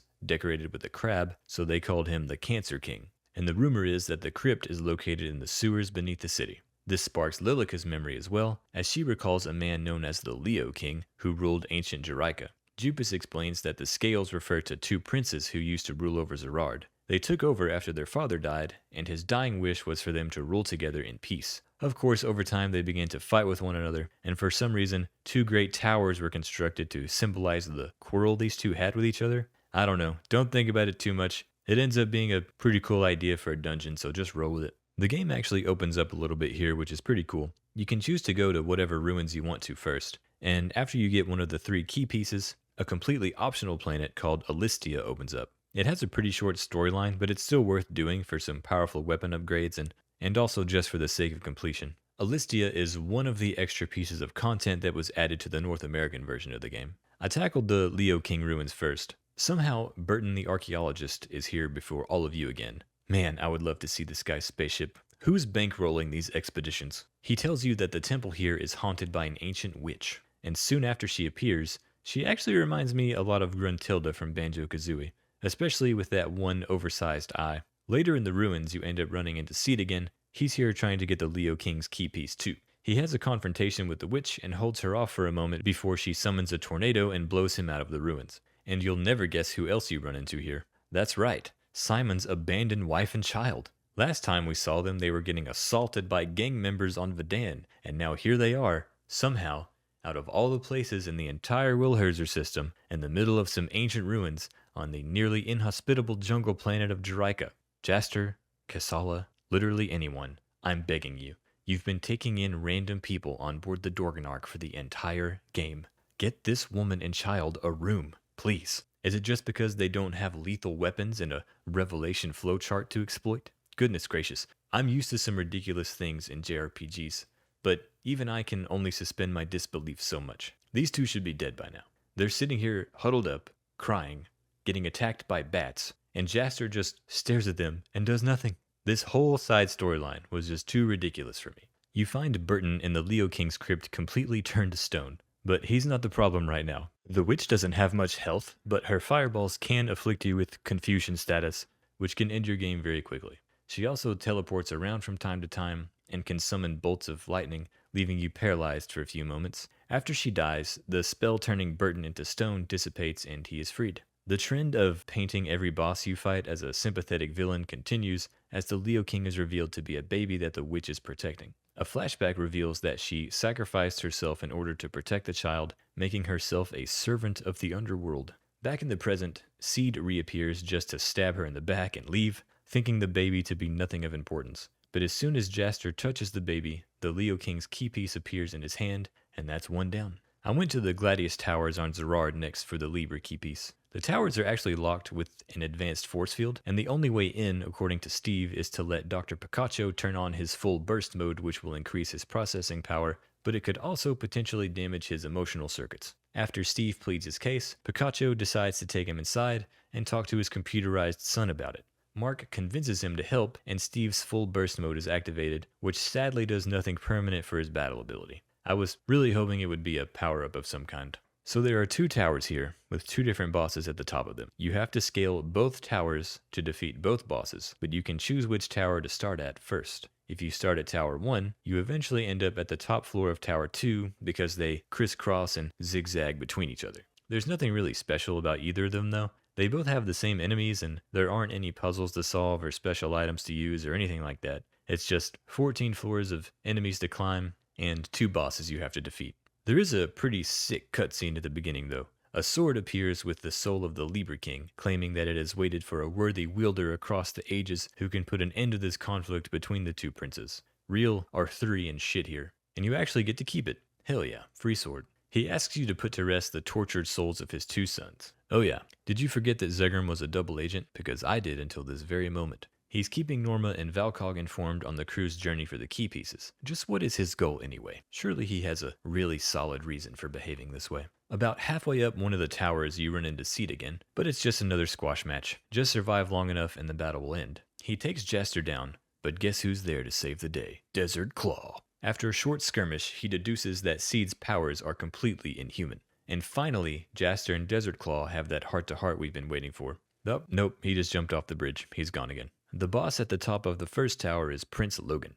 Jaster tries to explain that he's here on behalf of his father, but Logan assumes his brother is the one who put you up to this and he attacks. I really like his design too. His fireballs can knock you out pretty quickly if you stand still, but they aren't very hard to avoid. For this point in the game, he really doesn't have much health and goes down pretty quick. After the fight, the spirit of Logan tells you to send a message to his brother that Logan feels unworthy of the throne and Gazelle can have it all to himself. When climbing the other tower on your way to fight Gazelle, you run into the spirit of Burton, who has been killed by beasts while exploring this place. But he's taking it really well. In this form, he can float around much more freely and do way more research. Confronting Prince Gazelle is more of the same. He assumes his brother sent you to kill him, and a fight ensues thereafter. He's a little more dangerous than his brother, though. He fights with 2 huge swords that he spins around all over the place and over a wide range, so your other party members will probably be getting killed a lot. After the battle, the 2 brothers reunite and reconcile with each other. As a token of thanks for resolving their 10,000-year quarrel,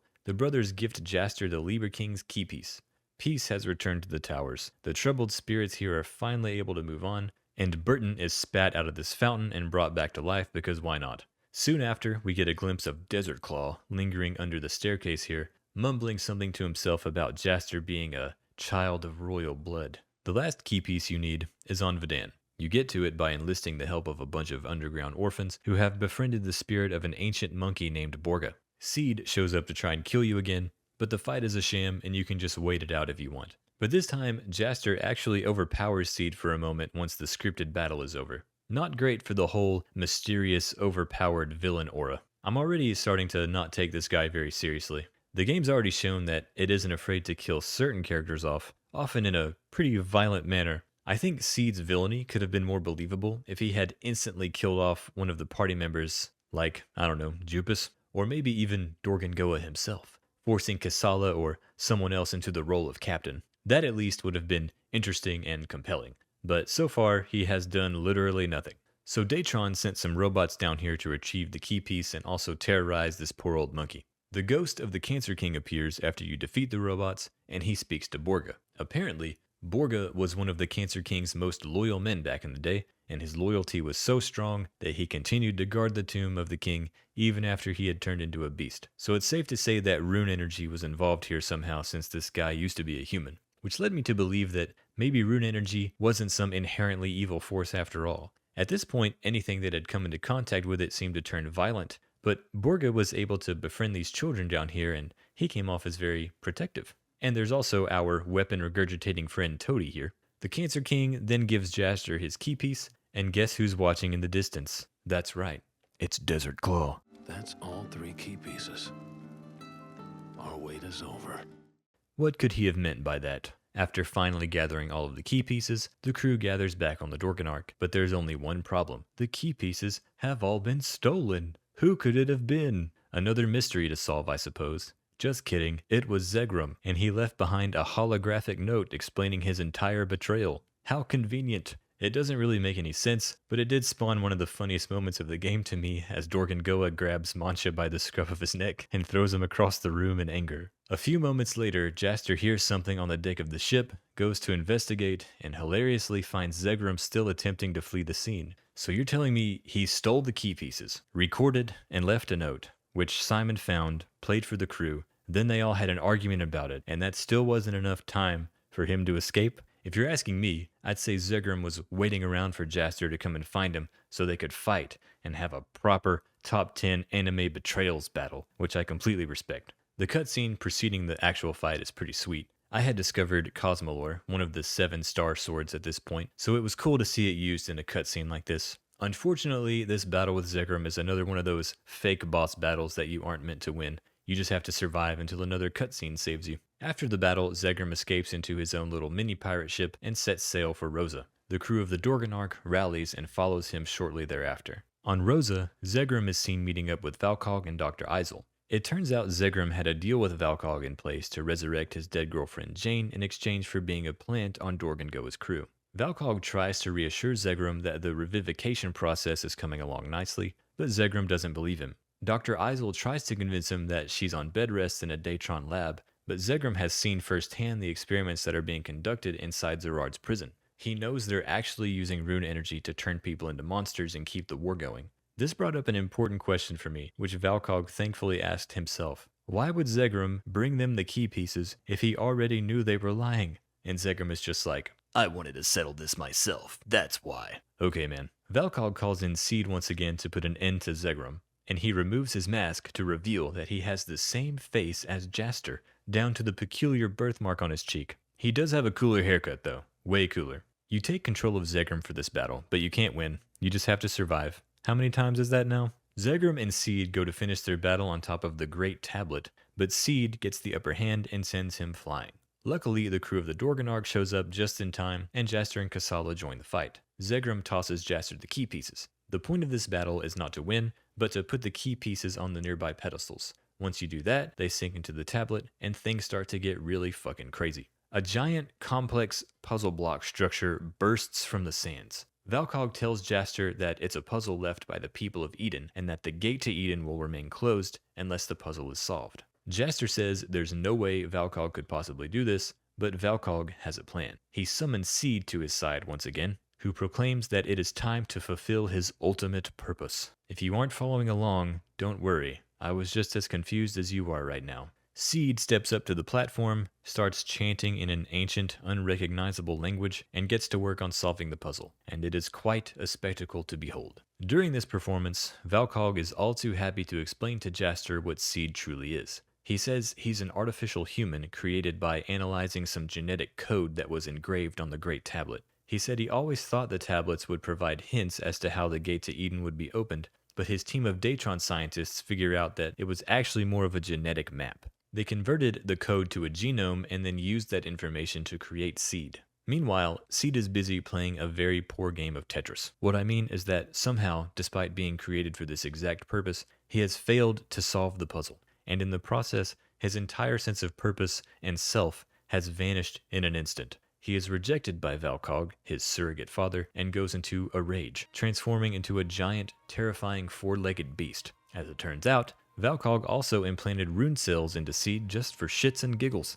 and this is the result. This time, the battle is for real. He fights with a trident that he can also use to call down lightning from the sky. He can also mule kick you if you aren't careful. Once you get him down about half health, Beast Seed sends Jaster flying back, but something snaps inside of the young man, causing his eyes to turn red and... Wait, what? Did he just transform? Jaster grabs Seed's trident and throws him back with a great surge of power. He's glowing red and he's got a new hairstyle. And you know what? I'm here for it. Unfortunately, the transformation is cosmetic only. Jaster doesn't get any stat or damage upgrades from it, which was highly disappointing. I actually died right here and had to redo all of these fights over again. I took a gamble when Seed had like an inch of health left and somehow lost this. I mean, look at his health bar, what the fuck? In defeat, Seed says he now understands that he was never meant to solve the puzzle. He claims that he was able to see Jaster's memories during the battle and that all he ever wanted was to live as a regular human. Then he crumbles away, naught but dust in the wind. Valkog makes his escape with Norma and Dr. Eisel, as Super Saiyan Jaster steps up to the platform to solve the puzzle in what is easily the coolest scene in the game so far. The crew of the Dorganark look on, incredulously perplexed. Why the fuck would I put those two words together? All except for Digo, who after witnessing Jaster's powers is reminded of the tales of the legendary Star King who ruled the galaxy long ago. He thinks that Jaster could possibly be a descendant of this man, but Steve says the Star King ruled over 50,000 years ago. Eventually, Jaster powers down and of course has no memory of his recent transformation. Dorgangoa has Zegram tied up and has a mind to punish him for his betrayal, but Jaster and Kisala talk him out of it and they journey on the rest of the way as if nothing had happened. They are pirates after all. A certain amount of backstabbing is to be expected, one would think. He does give a little more backstory on his girlfriend Jane. He knew that Valkog couldn't be trusted, but he loved her so much that he put his faith in the 1% chance that she could be brought back to life, which I understand. Grief can move us to make some unwise decisions in some cases. Solving the puzzle opens up an ancient labyrinth underneath the sands, and of course Burton shows up here. He runs off up ahead, and hopefully he doesn't die this time. I thought calling it a labyrinth was a bit of a stretch, because it's impossible to get lost. You just run straight through it. There's nothing labyrinthian about it whatsoever. There's not even a fucking minotaur. Or a goblin king. A little further on, you come across a robot. It runs a scan of the party, and when it locks in on Kisala, it seems to bow to her as if she were royalty. It then tries to communicate with them, but they can't understand it. And of course, it soon grows frustrated, its eyes turn red, which is never good, and we have another boss battle on our hands. He was actually pretty tough, and took me a few attempts to kill. If you get too close, his spinny attacks with the blades on his arms can take out all three of you pretty quickly. On defeat, the robot confirms that he knows Kisala. He understands human language, but he needs a special device further in the ruins for the humans to be able to understand him. In one of the rooms, Burton finds some ancient text on the walls that he recognizes as the ancient Mariglot tongue. He begins to translate it, and having completed the game, I have no idea how he would possibly be able to do this, and discovers a horrible truth about the planet Eden.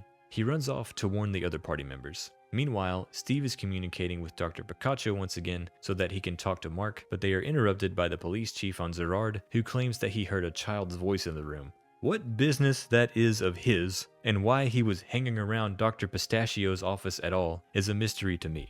For some reason, the device you need to communicate with the old robot is buried under a giant sand monster at the bottom of the labyrinth. The first thing you have to do to be able to damage it is destroy its 6 tentacles. You can do this easily with Steve's ice beam or Simon's missile squall. This exposes a weak spot that you have to jump up to be able to reach, and if you aren't fast enough, the tentacles will regenerate, and you have to do the process all over again. But once it goes down, you obtain the key item, the Ancient Circuit. Kisala puts it into the robot, and it begins to speak. He introduces himself as Ragnar, and he drops a few juicy lore bombs, that he was created to protect Kisala, that he placed her in space so that someone would find her as a child, and the biggest one of all, you are a princess.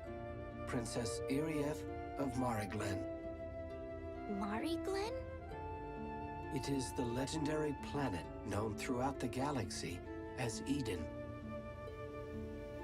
Its true full name is La Marie Glenacia. La Marie Glenacia is the name of the title track when you first start up the game, by the way. So this whole time, our Kisala has been a princess. How about that? He says he can explain more to her once she returns to Mariglen. Before leaving, Ragnar gives her an item called the Eternal Keyplate. Just slap it into the pedestal outside of the labyrinth, and the gate to Mariglen, or Eden, will be opened. Kisala asks Jaster not to tell anyone about her being a princess because she doesn't want anyone treating her differently. And Burton stumbles upon Ragnar the robot, only to have a confrontation with him. Burton thinks that opening the gates to Eden will destroy the entire galaxy, and Ragnar seemingly kills him, but the screen fades to black before we can see more. I'm sure he's fine. Burton has more plot armor than James Bond. Once outside the labyrinth, Mancha arrives to warn Kisala and Jaster about Valkog's warship attacking Jaster's hometown. They arrive to find the place nearly destroyed. Valkog demands the key to Eden in exchange for the safety of the town. Just as Jaster is about to give it up, Raoul appears to talk him out of it. And like a super freaking badass, Raoul uses his staff, which is some kind of secret electromagnetic pulse generator, to disrupt operations on the warship. But Valkog immediately identifies him and orders the gunners to kill him. But the electromagnetic field worked. The warship had to escape the gravitational field of Rosa to avoid crashing. As Raoul fades away in Jaster's arms, he admits that he knows his father. He says Jaster is a unique child, a child with a great destiny. He gives him a star pendant necklace and tells him that it will guide his way. Rest in peace, Raoul. You were a real one. There's actually an interesting fan theory about him. You can find one of the 7-star swords called the Pride of Kings in a chest inside Raoul's church. Some fans theorize that this was actually his sword, or that he used it for a while and put it away when he became a man of the cloth. That he may have been a bounty hunter himself back in the day. This theory holds a little more water after you find out who Jaster's father is. And, okay, his dad is Desert Claw. Alright, literally everyone has guessed that already. His dad is Desert Claw. Okay, so I'll just go ahead and skip to that information right now. Maybe Raoul and Desert Claw used to be bounty hunter buddies back in the day, and that's why he trusted Raoul with his son so much. But it's just a theory. There's a touching moment later that night where Kisala is doing her best to comfort Jaster. She tries to grab his hand, but he swats it away, and then she smacks him across the face, and the stunned look he gives just kills me. But then the star pendant that Raoul gave Jaster suddenly projects a map with a waypoint to the middle of the desert. So Raoul was being quite literal when he said the necklace would guide him. I assumed that was more of a spiritual or a metaphysical type of guidance, but no, it's literally a map. Thanks, Raoul. Dorgangoa tried to use the key to the gate while they were gone, but says he couldn't get it to work. The next morning, Zegrum tries to convince Jaster to head back out to the ruins and try using that key again, but suddenly, Desert Claw, appears and shoots that plan down. He tells him to head to the Kujay Desert. He admits to tampering with the gate because Jaster isn't ready to go to Eden yet. He says Jaster has only partially awoken the power of the Star King. Desert Claw has known all along of Jaster's potential, and that's why he gave him the Desert Seeker Blade, and that all he has done has been to protect the universe from destruction. He says the truth is out in the desert. Isn't it funny how this whole time, Jaster was searching for purpose and meaning in the stars, and it turns out his ultimate truth was here on Rosa all along? I guess if I ever lose my purpose in life, I should go searching for it on my buddy's old couch. Once you hit another save point, and Steve tries to contact Dr. Picacho, the communication fails, but Steve witnesses Mark manifesting in this technological purgatory of sorts. Mark senses that something is wrong and begs Steve to check on his dad at the factory. Unfortunately, the jig is up, and the police are here to arrest Dr. Picacho for duplicating the memories of his son inside of Steve, which is apparently illegal. But the police need evidence, and now they're on the lookout for Steve. Mark then asks Steve to delete him so they don't send his dad to prison, and man, this is getting really dark. The boy has discovered that he's a fake recreation of a once real boy and wants to be deleted now, sort of like a reverse Pinocchio. When Steve refuses, Mark takes action and deletes his own System 32. And just like that, he's gone. He's kicked the recycling bin. And what does the chief of police have to say about robbing this poor old man of the comfort of his deceased son? Do we just leave him like that? It doesn't matter. We can't arrest him without evidence. That's enough for today. I'd say we've done our jobs, haven't we? Hey, fuck you, guy. Anyway, back on Rosa, Jaster and the gang followed the directions given by the star pendant into the desert, and guess who else is here? That's right, it's Simon's wife and child that he abandoned. They're out here getting belted with sand, and the little girl can barely breathe. At this point, these two showing up is just comical. But they mention the little girl saying a prayer to each of the ancient kings, so at least they had some kind of excuse for being in a few of those temples. But Jaster witnesses this and just walks away shaking his head. Even he's had enough of this. And not long after this, things get supernatural. You have to help 3 different people out here that end up being ghosts or spirits or something like that. I'm not entirely sure. But once you lend your hand, they allow you passage to the hidden village of Johannesburg. It's a stark difference from the rest of the planet Rosa. There's green grass, trees, and a light breeze. But it's too quiet, and something is definitely amiss here. You soon run into one of the men you helped out in the desert, and he says he had to test you to see if you were fit to enter the town. He says he's been here for ages and will be here for ages yet to come. He recognizes the birthmark on Jaster's face, saying another person in town has that same exact mark. But he can't remember their name, even though he feels like he should remember it. If you go to the house at the very edge of town, you'll meet an apparition of a woman with Jaster's birthmark. She greets him and demands that he draws his sword. This is a battle that Jaster must do one-on-one. The woman's name is Johanna, and she can summon extra copies of herself like the mirror image ability from World of Warcraft. These copies can all shoot fireballs or lasers at you that do high damage. They can set you on fire, and also daze you for a few moments.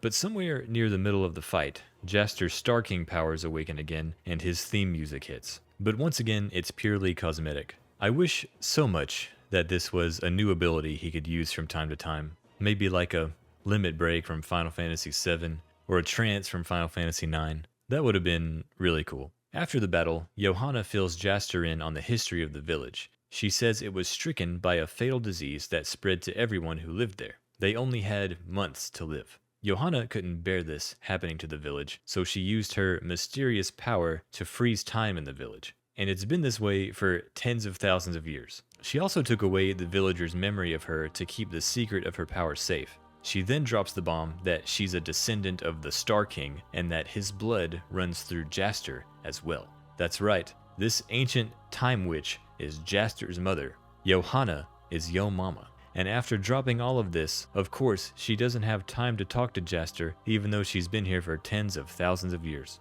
Poor Jaster. The illusion fades, and Jaster and Kisala find themselves out in the desert once again. And guess who's there? By God, it's Desert Claw. He tells Jaster that he has finally awoken the full power of the Star King, and then he drops the least surprising revelation in the entire game, that he is in fact Jaster's father. He said he became lost in the desert when he was young, and Johanna rescued him. They fell in love, and after she got pregnant, Johanna wanted to leave the village so the child could eventually explore the galaxy and so he wouldn't get sick like the other villagers. But leaving the village made her succumb to the illness that she had stopped time to protect the other villagers from. Quite a tragic story. Desert Claw, or Mazel, as he reveals is his true name, said keeping his identity a secret was essential to setting Jaster on the right path to save the universe. His mother, Johanna, was convinced he was destined for great things. Desert Claw says over the last 17 years he's been tracing the path of the Star King and looking for the secrets of his powers. He says the Star King was responsible for stopping a great interplanetary war long ago, and that the universe is in need of his powers once again. To Jaster's credit, he has the stones to step up and accept the responsibility of this power once he comes to terms with the fact that he is in fact the Star King's descendant. That's one of the things I really like about Jaster. When it comes down to it, he isn't a wuss. He's always been a badass, just like his old man. There comes a point in every JRPG where things go batshit insane. We aren't quite there yet, but our main character Jaster is now the descendant of an ultra-powerful space superhero. His parents are a witch who has powers over the flow of time, and a man who is the most famous bounty hunter in the Wilherzer system, who has also happened to be in possession of one of the most powerful 7 swords in the galaxy. Kisala has turned out to be the secret missing princess from a 10,000-year-old lost civilization, and we're just getting warmed up here. Once you activate the gate to Mari Glen, the game just gets more and more insane from that point on. Upon arrival, the Mari Glenians send out a tractor beam to pull in the Dorganarch, almost like they were expecting them. But then the nightmare begins. A hellish beast descends from the skies, looking like the Pokemon Tentacruel if it had a crossover with the Doom franchise, and starts ejecting all manner of horrific beasts from its many infernal orifices. The ship starts taking massive damage, but Dorgan Goa says if they have time to charge up the big guns, which I'm only just now hearing of, then they have a chance of taking out the beast. It starts to look pretty bad until a bunch of robots that look like Ragnar from the Labyrinth fly out from the city to help. This gives the Dorganarch enough time to charge the big guns, and they do in fact destroy the Eldritch Horror in the sky in a pretty sweet CG cutscene. After this, the crew receives an escort down to the city. The Queen of Mari Glen herself comes out to welcome the party. The Queen, named Fridus, welcomes Kisala as Iriath, her daughter. And this is how the rest of the crew finds out that Kisala is a princess. Dorgan Goa wants to get straight down to business. He's here for the most prized treasure in the universe, and he's not shy about asking for it. He inquires about a treasure called the Eternal Soul, and Queen Fridus says to get that he would have to consult a being called Mother. She then relays the sad history of Mari Glen. She says Mari Glen was once the most advanced planet in the galaxy, until an evil form of energy known as Rune appeared.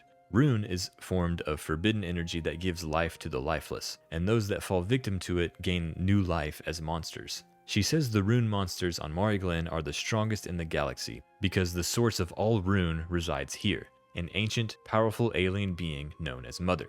King Fridus knew that if Mother took over Mari Glen, she would eventually destroy it and move on to another planet to repeat the process. So she used her magic to seal Mari Glen in a space-time vacuum in a different galaxy in a different dimension. She says only one person could stand up to Mother and defeat her, the legendary Star King, and it was prophesied that one of his descendants would appear at Mari Glen in 10,000 years. Ragnar the robot was sent to place keys on worlds in the Wilherzer system that could open the gate to Mari Glen. Not wanting Kisala to grow up in a world controlled by Mother, she sent her out into space with Ragnar. So as it turns out, Jaster and Kisala are both children of people born 10,000 years ago. Kind of odd that they both ended up on the same pirate crew, huh? In a weird way, it sort of reminds me of the most recent Star Wars trilogy, with Kylo Ren and Rey Palpawalker being a dyad in the Force. But it only makes sense if you think about it for less than 5 seconds, so just go ahead and stop that now. Fridus doesn't waste any time asking your group for help here, and who better for the job than the crew of the Dorganarch? Mari Glen actually reminded me a bit of On Orlando from Dark Souls with its architecture and larger-than-life structures. It has an eerie stillness to it, not of death but of stagnation, the dark side of eternity. On the way to fight Mother, you meet a finely robed man who tells Kisala that a trial waits for her in the forest, and that she must first pass this trial before going on to face Mother. The trial ends up being a fight against a powerful rune beast, but it is not what it seems. After appearing, it transforms for a moment into a human, who turns out to be Kisala's father, Albioth, the king of Mari Glen, and he is dripped the fuck out. Look at that armor. He could be the king of Gondor. So Albioth tried to fight Mother, and after he was defeated, she used rune energy to forever change him into a beast. He drops the bomb that no weapon can destroy Mother, and that she basically has eternal life, and there is no way to defeat her. Yet in the same breath, he goes on to explain that somehow they found an energy source that can neutralize the power of rune called Dragellum energy. That's the name they landed on? Alright. Only a sword forged from Dragellum energy could possibly hope to defeat her. Another legendary sword? Okay, I'm back on board. I was off board for like 10 seconds, but the legendary sword has brought me back. I am reinvested once again. He starts to explain what a Dragellum is, only to be interrupted by Mother herself. Mother triggers the rune energy inside Albioth to once again transform him into a beast, and Kisala has the tragic task of killing her own father in order to save the galaxy. It's a rough story beat, but I must say I respect the writer for taking things to these depths. The game needed more of these high stakes early on, but things like this are what make a game story more memorable. That may just be me though. I prefer darker stories most of the time. Albioth is one of the cooler bosses in the game. First of all, his model is just awesome.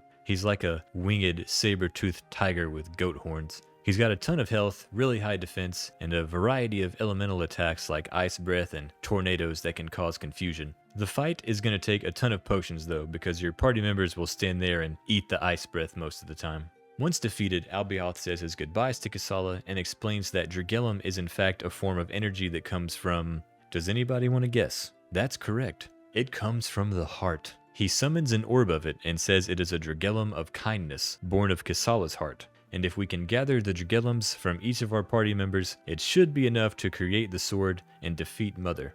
Fight with a unified heart? What a bunch of sappy crap.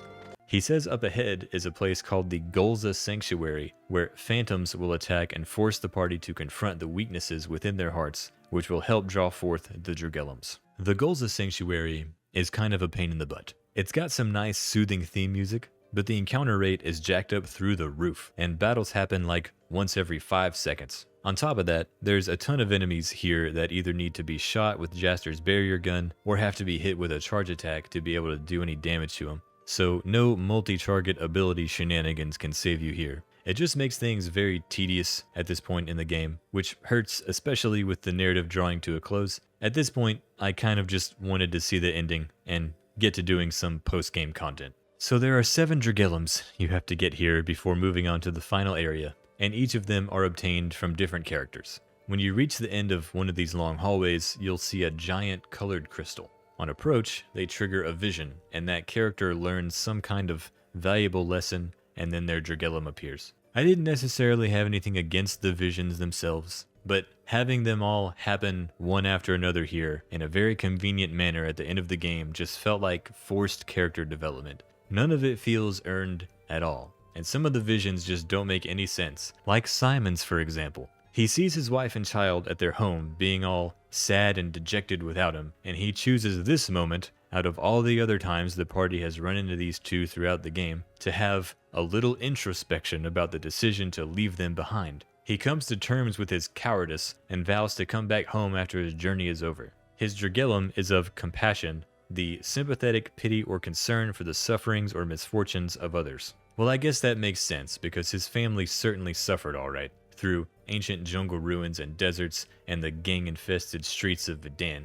My goodness. Once they gather a few of the other Dragellums, Mother gets wise to the plan and shows up to stop them. She looks pretty scary, like a 4-eyed alien cobra of sorts. She takes away the Dragellums you've obtained so far, and then defeats the party easily. But suddenly, Burton appears riding the back of Ragnar the robot. Ragnar then puts a barrier around Mother to contain her, while the Dorganark crew collects the remaining Dragellums. But once they've been acquired, you give them to Yuvan here, and he forges them into the legendary blade Zeo Psychros. Unfortunately, it's probably not going to be as powerful as the other weapons you've upgraded, but you do need it initially in the battle against Mother to take away her invulnerable status. Then you can swap to whatever weapon you want to finish the fight. But strap yourselves in, because things are about to get even crazier. Deeper in the cave, the party comes across Mother's lair. Here in her reservoir of rune energy, she's in her most powerful form. This is like a 15-phase fight, by the way. Things are about to get very JRPG up in here. Believe it or not, You do actually get to use the monography shot again here, as one of the game's early mechanics finally becomes full circle. It's a lot harder to balance here though. As you can see, I fell off more than a few times. She can do wide, sweeping, high damaging attacks with all 4 of her arms, and also shoot a charged beam attack from her face. She can also just shake the entire battle arena and do damage to the whole party at once. Once this health bar gets depleted, Mother transitions to phase 2. Her carapace shatters, and her true form appears, and hey, wait a minute, this looks really familiar. Does she not just look like Genova from Final Fantasy VII, who Sephiroth also refers to as Mother? Luckily, Jaster's Star King powers awaken once again in the nick of time.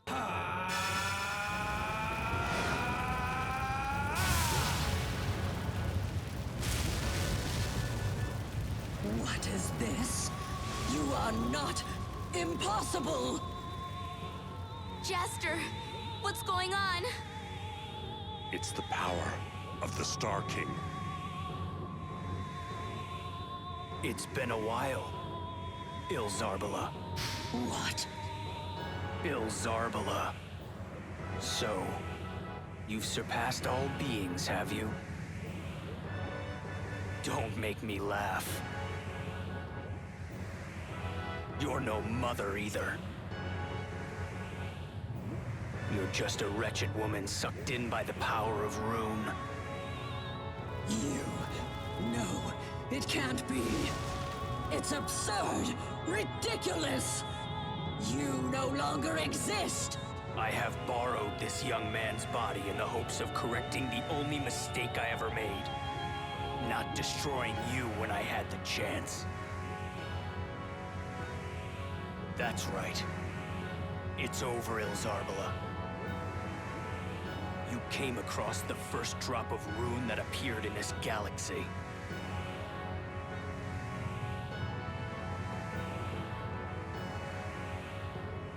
Lusting for power, you allowed yourself to be taken in by evil. Your greed turned you into the hateful demon you are today. Don't you remember? You once served under me in my domain. You were known as the sorceress Ilzarbala.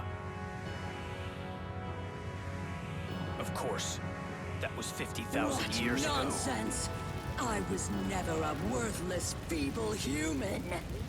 I am the Almighty Mother, now and forever! So the rune has taken your memories too. Then allow me to give you something in return. A peaceful death! Ilzarbala? Apparently these two have beef going back thousands of years. In Phase 2, Mother, or Ilzarbala, gains the ability to fly around the battlefield so she can't be hit with normal attacks. But buffed up Illusion Sword is more than enough to put her away in about 30 seconds. How can it be? I cannot!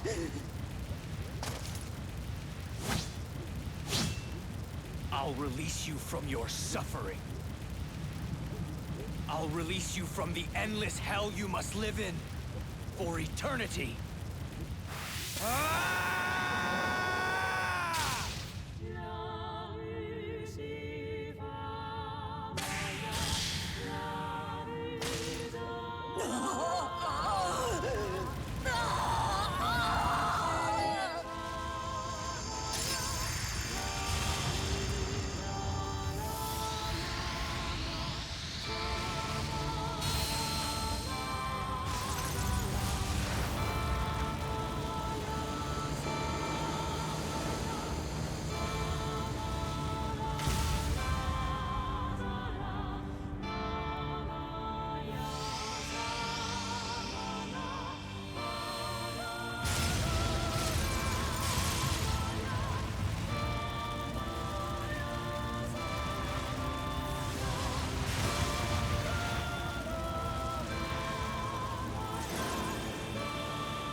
And the galaxy is saved, it's all over. Just kidding. Valcog and his underlings arrive at the worst possible time. They go to collect the reservoir of rune energy, but it ends up collecting them instead. It even pulls the ship down with it, and what follows is one of the most insane and absurd creations of a final boss that I have ever seen in video game history. This isn't my first rodeo against a demon ship at the end of a video game. There's one at the end of Kingdom Hearts, for example. But I have to respect Rogue Galaxy for throwing in a demon ship boss after directly showing how it came to be. It is a horrific amalgamation of Valkog, Norma, and Dr. Eisel, by far more terrifying than Mother was, and unfortunately also much more annoying than she was to fight. With the Dragellum sword gone, the party must find another way to win here, but don't worry, there's still plenty of heart power to go around. Queen Freydis shows up with a goddamn spirit bomb Dragellum, called the Dragellum of Prayer, made up of the power of all the people's hearts on Mariglen.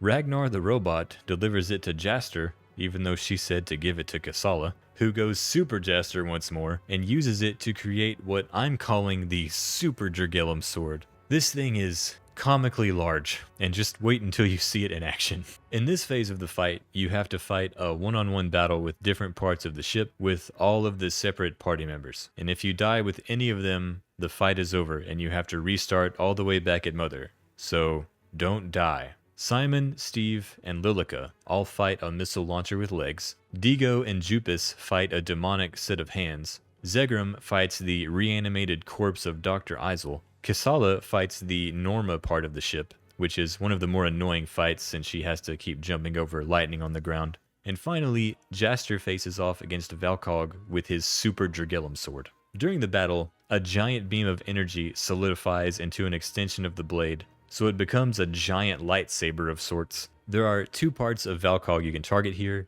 and all you have to do is target the part that he isn't defending at the moment. He doesn't have many attacks, and this is meant to be more cinematic than anything else really, but you can die here, so, take it easy. With the power of the Star King and the Super Dragellum sword, Valkog goes down fairly easily. But now there's a new problem. Mother's lair is exploding. The crew is trapped on the side of a rune volcano in a scene straight out of the Return of the King. But just like the Great Eagles saved Frodo and Sam, the Dorganarch swoops in at the nick of time to save our heroes. As the ship tried to make its escape, an unsettling feeling loomed in my stomach as rune energy began splashing onto the Dorganarch. Would it too take over this ship and turn all of the characters I've grown to tolerate into monsters? Actually, the opposite happens. The rune energy blesses the Dorganarch with a beautiful set of angelic wings, and it flies away to safety. So the power of the rune wasn't inherently evil after all. After this, the darkness of the skies clears away, and the rest of the rune disappears. This was admittedly a little bit confusing to me.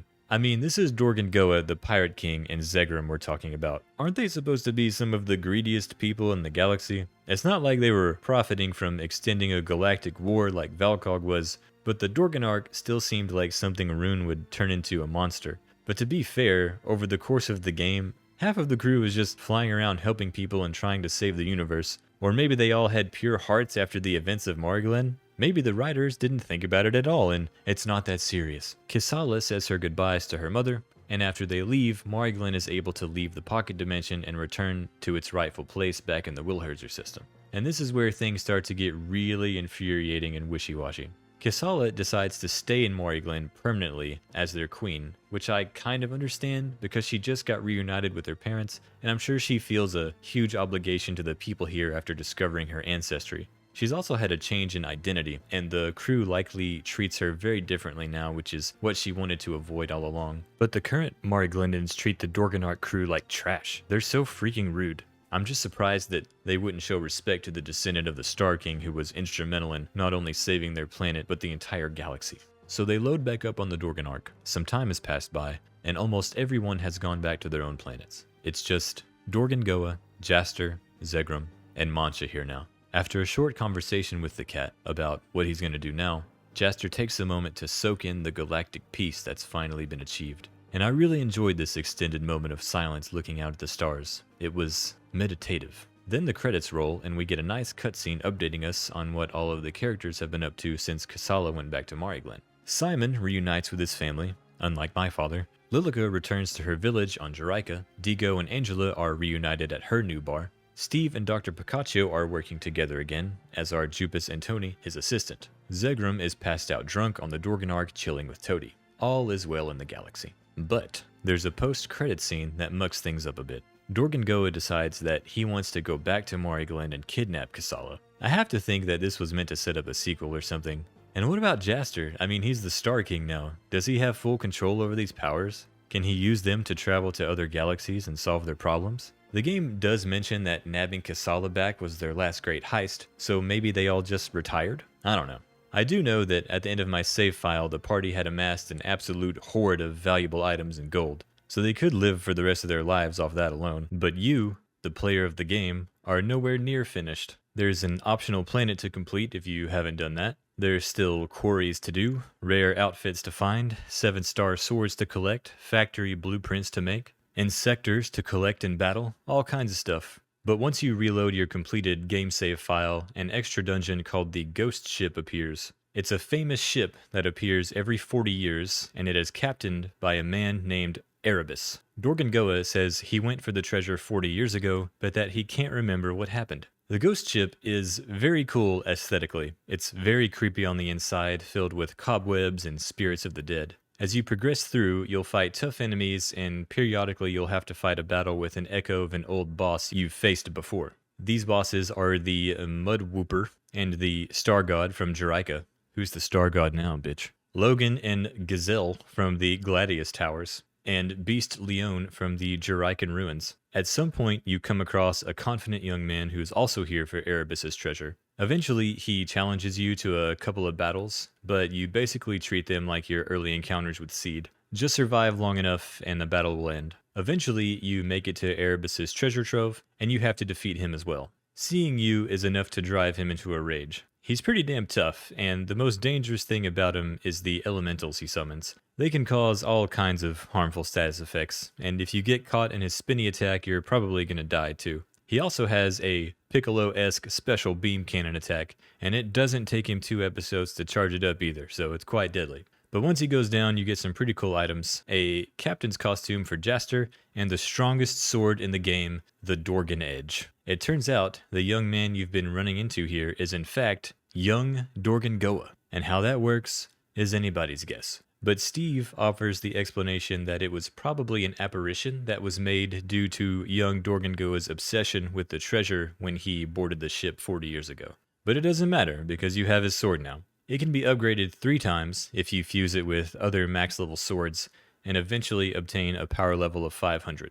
Once you complete the normal Ghost Ship, you can unlock the extreme version of the Ghost Ship. It's 100 floors long, has high-level enemies, a boss fight every 10 floors, and you can't leave the ship or you have to restart from the bottom. Luckily, there are plenty of save points, so you can take a break whenever you want. Each floor is randomized, and each floor has 4 elevators, but only one of the elevators will work and take you to the next level. You can tell if it works because it'll have red glowing lights around it. To get inside, you have to talk to this ghost here and answer his 7 questions correctly. It's an assortment of trivia about the game, and he pulls the questions randomly from a list of about 50 or so. At first, I fought my way through all of the enemies on my journey to the top, but eventually I figured out that was pointless and made it take way too long. You can just run away from them while you look for the right elevator. It's a lot faster, and trust me, it gets boring here really quick. The final boss on floor 100 is a doppelganger of Jaster, and he looks pretty badass. He's pretty damn tough, and is also a damage sponge with nearly 30,000 health. I used every party attack buff and item enhancement that I could find, and then just abused Illusion Sword. He fights just like Seed, so if you remember his attack patterns, you should be able to get through it. Alright, so you've defeated the final boss of the extra dungeon, after going through 100 monotonous floors for like 8 hours. What is your reward? Well, in true JRPG fashion, your reward is a swimsuit outfit for Kisala, complete with a pair of beach sandals. You also get something called a royal fruit, which you can use to catch the most powerful insector in the game, the Dark Emperor. I actually didn't start the Insectron tournament until I had one of these bad boys. You can catch them at the Golza Sanctuary on Mari Glen. If you want to catch more, you have to go through the entire Ghost Ship again. You'll also get an outfit for Simon for your trouble. And that, my friends, is Rogue Galaxy, an RPG that had as many flawed design elements as it had highly successful ones. I found the weapon synthesis system to be brilliantly addictive. I was constantly keeping track of everyone's weapon levels so I could hurry up and feed that damn frog some more. Though I enjoyed the main storyline for what it was, a goofy One Piece-esque adventure, I thought the pacing suffered from the constant barrage of battles that there was often no escape from. And though I enjoyed the combat for a time at the beginning of the game, it soon became obvious that it had a bit of an identity crisis. It was meant to be fluid action combat, yet you spend a majority of the time in menus looking for abilities or items. But maybe they wanted it to be unique that way. If it was too free-flowing, maybe it would have been too much like Kingdom Hearts. If they lined up and were strictly turn-based, maybe it would have been too much like Dragon Quest. But there isn't anything wrong with either of those battle systems. And I'll admit, at times the pure chaos of Rogue Galaxy's combat was very engaging, especially once you got the illusion sword rolling. And I think most of the boss battles were done well enough. I thought it could have used a more established villain for a longer period of time, someone for the player to measure their growing power against. Those things and Jaster's Star King ability not being a playable mechanic in combat are really my only complaints about the game. I just checked my final save and I clocked in at just over 55 hours on this playthrough. Good news is, if you'd like to play it on modern systems, you can. It's available on the PlayStation Store right now. Rogue Galaxy may not have reached the upper echelon of the gaming zeitgeist like Akihiro Hino had envisioned, but that does not mean it was a failure. It is a level 5 game to its core. It's colorful, charming, whimsical, grindy, and full of zany systems for you to enjoy. I have immense respect for the amount of work they put into this game and how much damn fun it was. Even after a lackluster Japanese release, they put in even more work over the course of a year to make the game better for the American localization director's cut version. I'll never forget that Rogue Galaxy gave me something to do for a few weeks back in 2011 besides drink beer and watch the train go by, and for that, I will always be grateful. Thank you for watching. If you enjoyed this look back through Rogue Galaxy, you might also enjoy some of my other videos covering Aiden Chronicles, Ogre Battle 64, and Baldur's Gate Dark Alliance. Please like the video if you liked it, and subscribe for more stuff like this in the future. I'd also like to thank my current channel members as of the uploading of this video: my Knights, Anime Freddie Mercury, Jason R, Corey S, and Steamed Hams, and my Lord Grimace 45. Thank you, my friends. Good fortune to you all, and farewell wherever you may fare.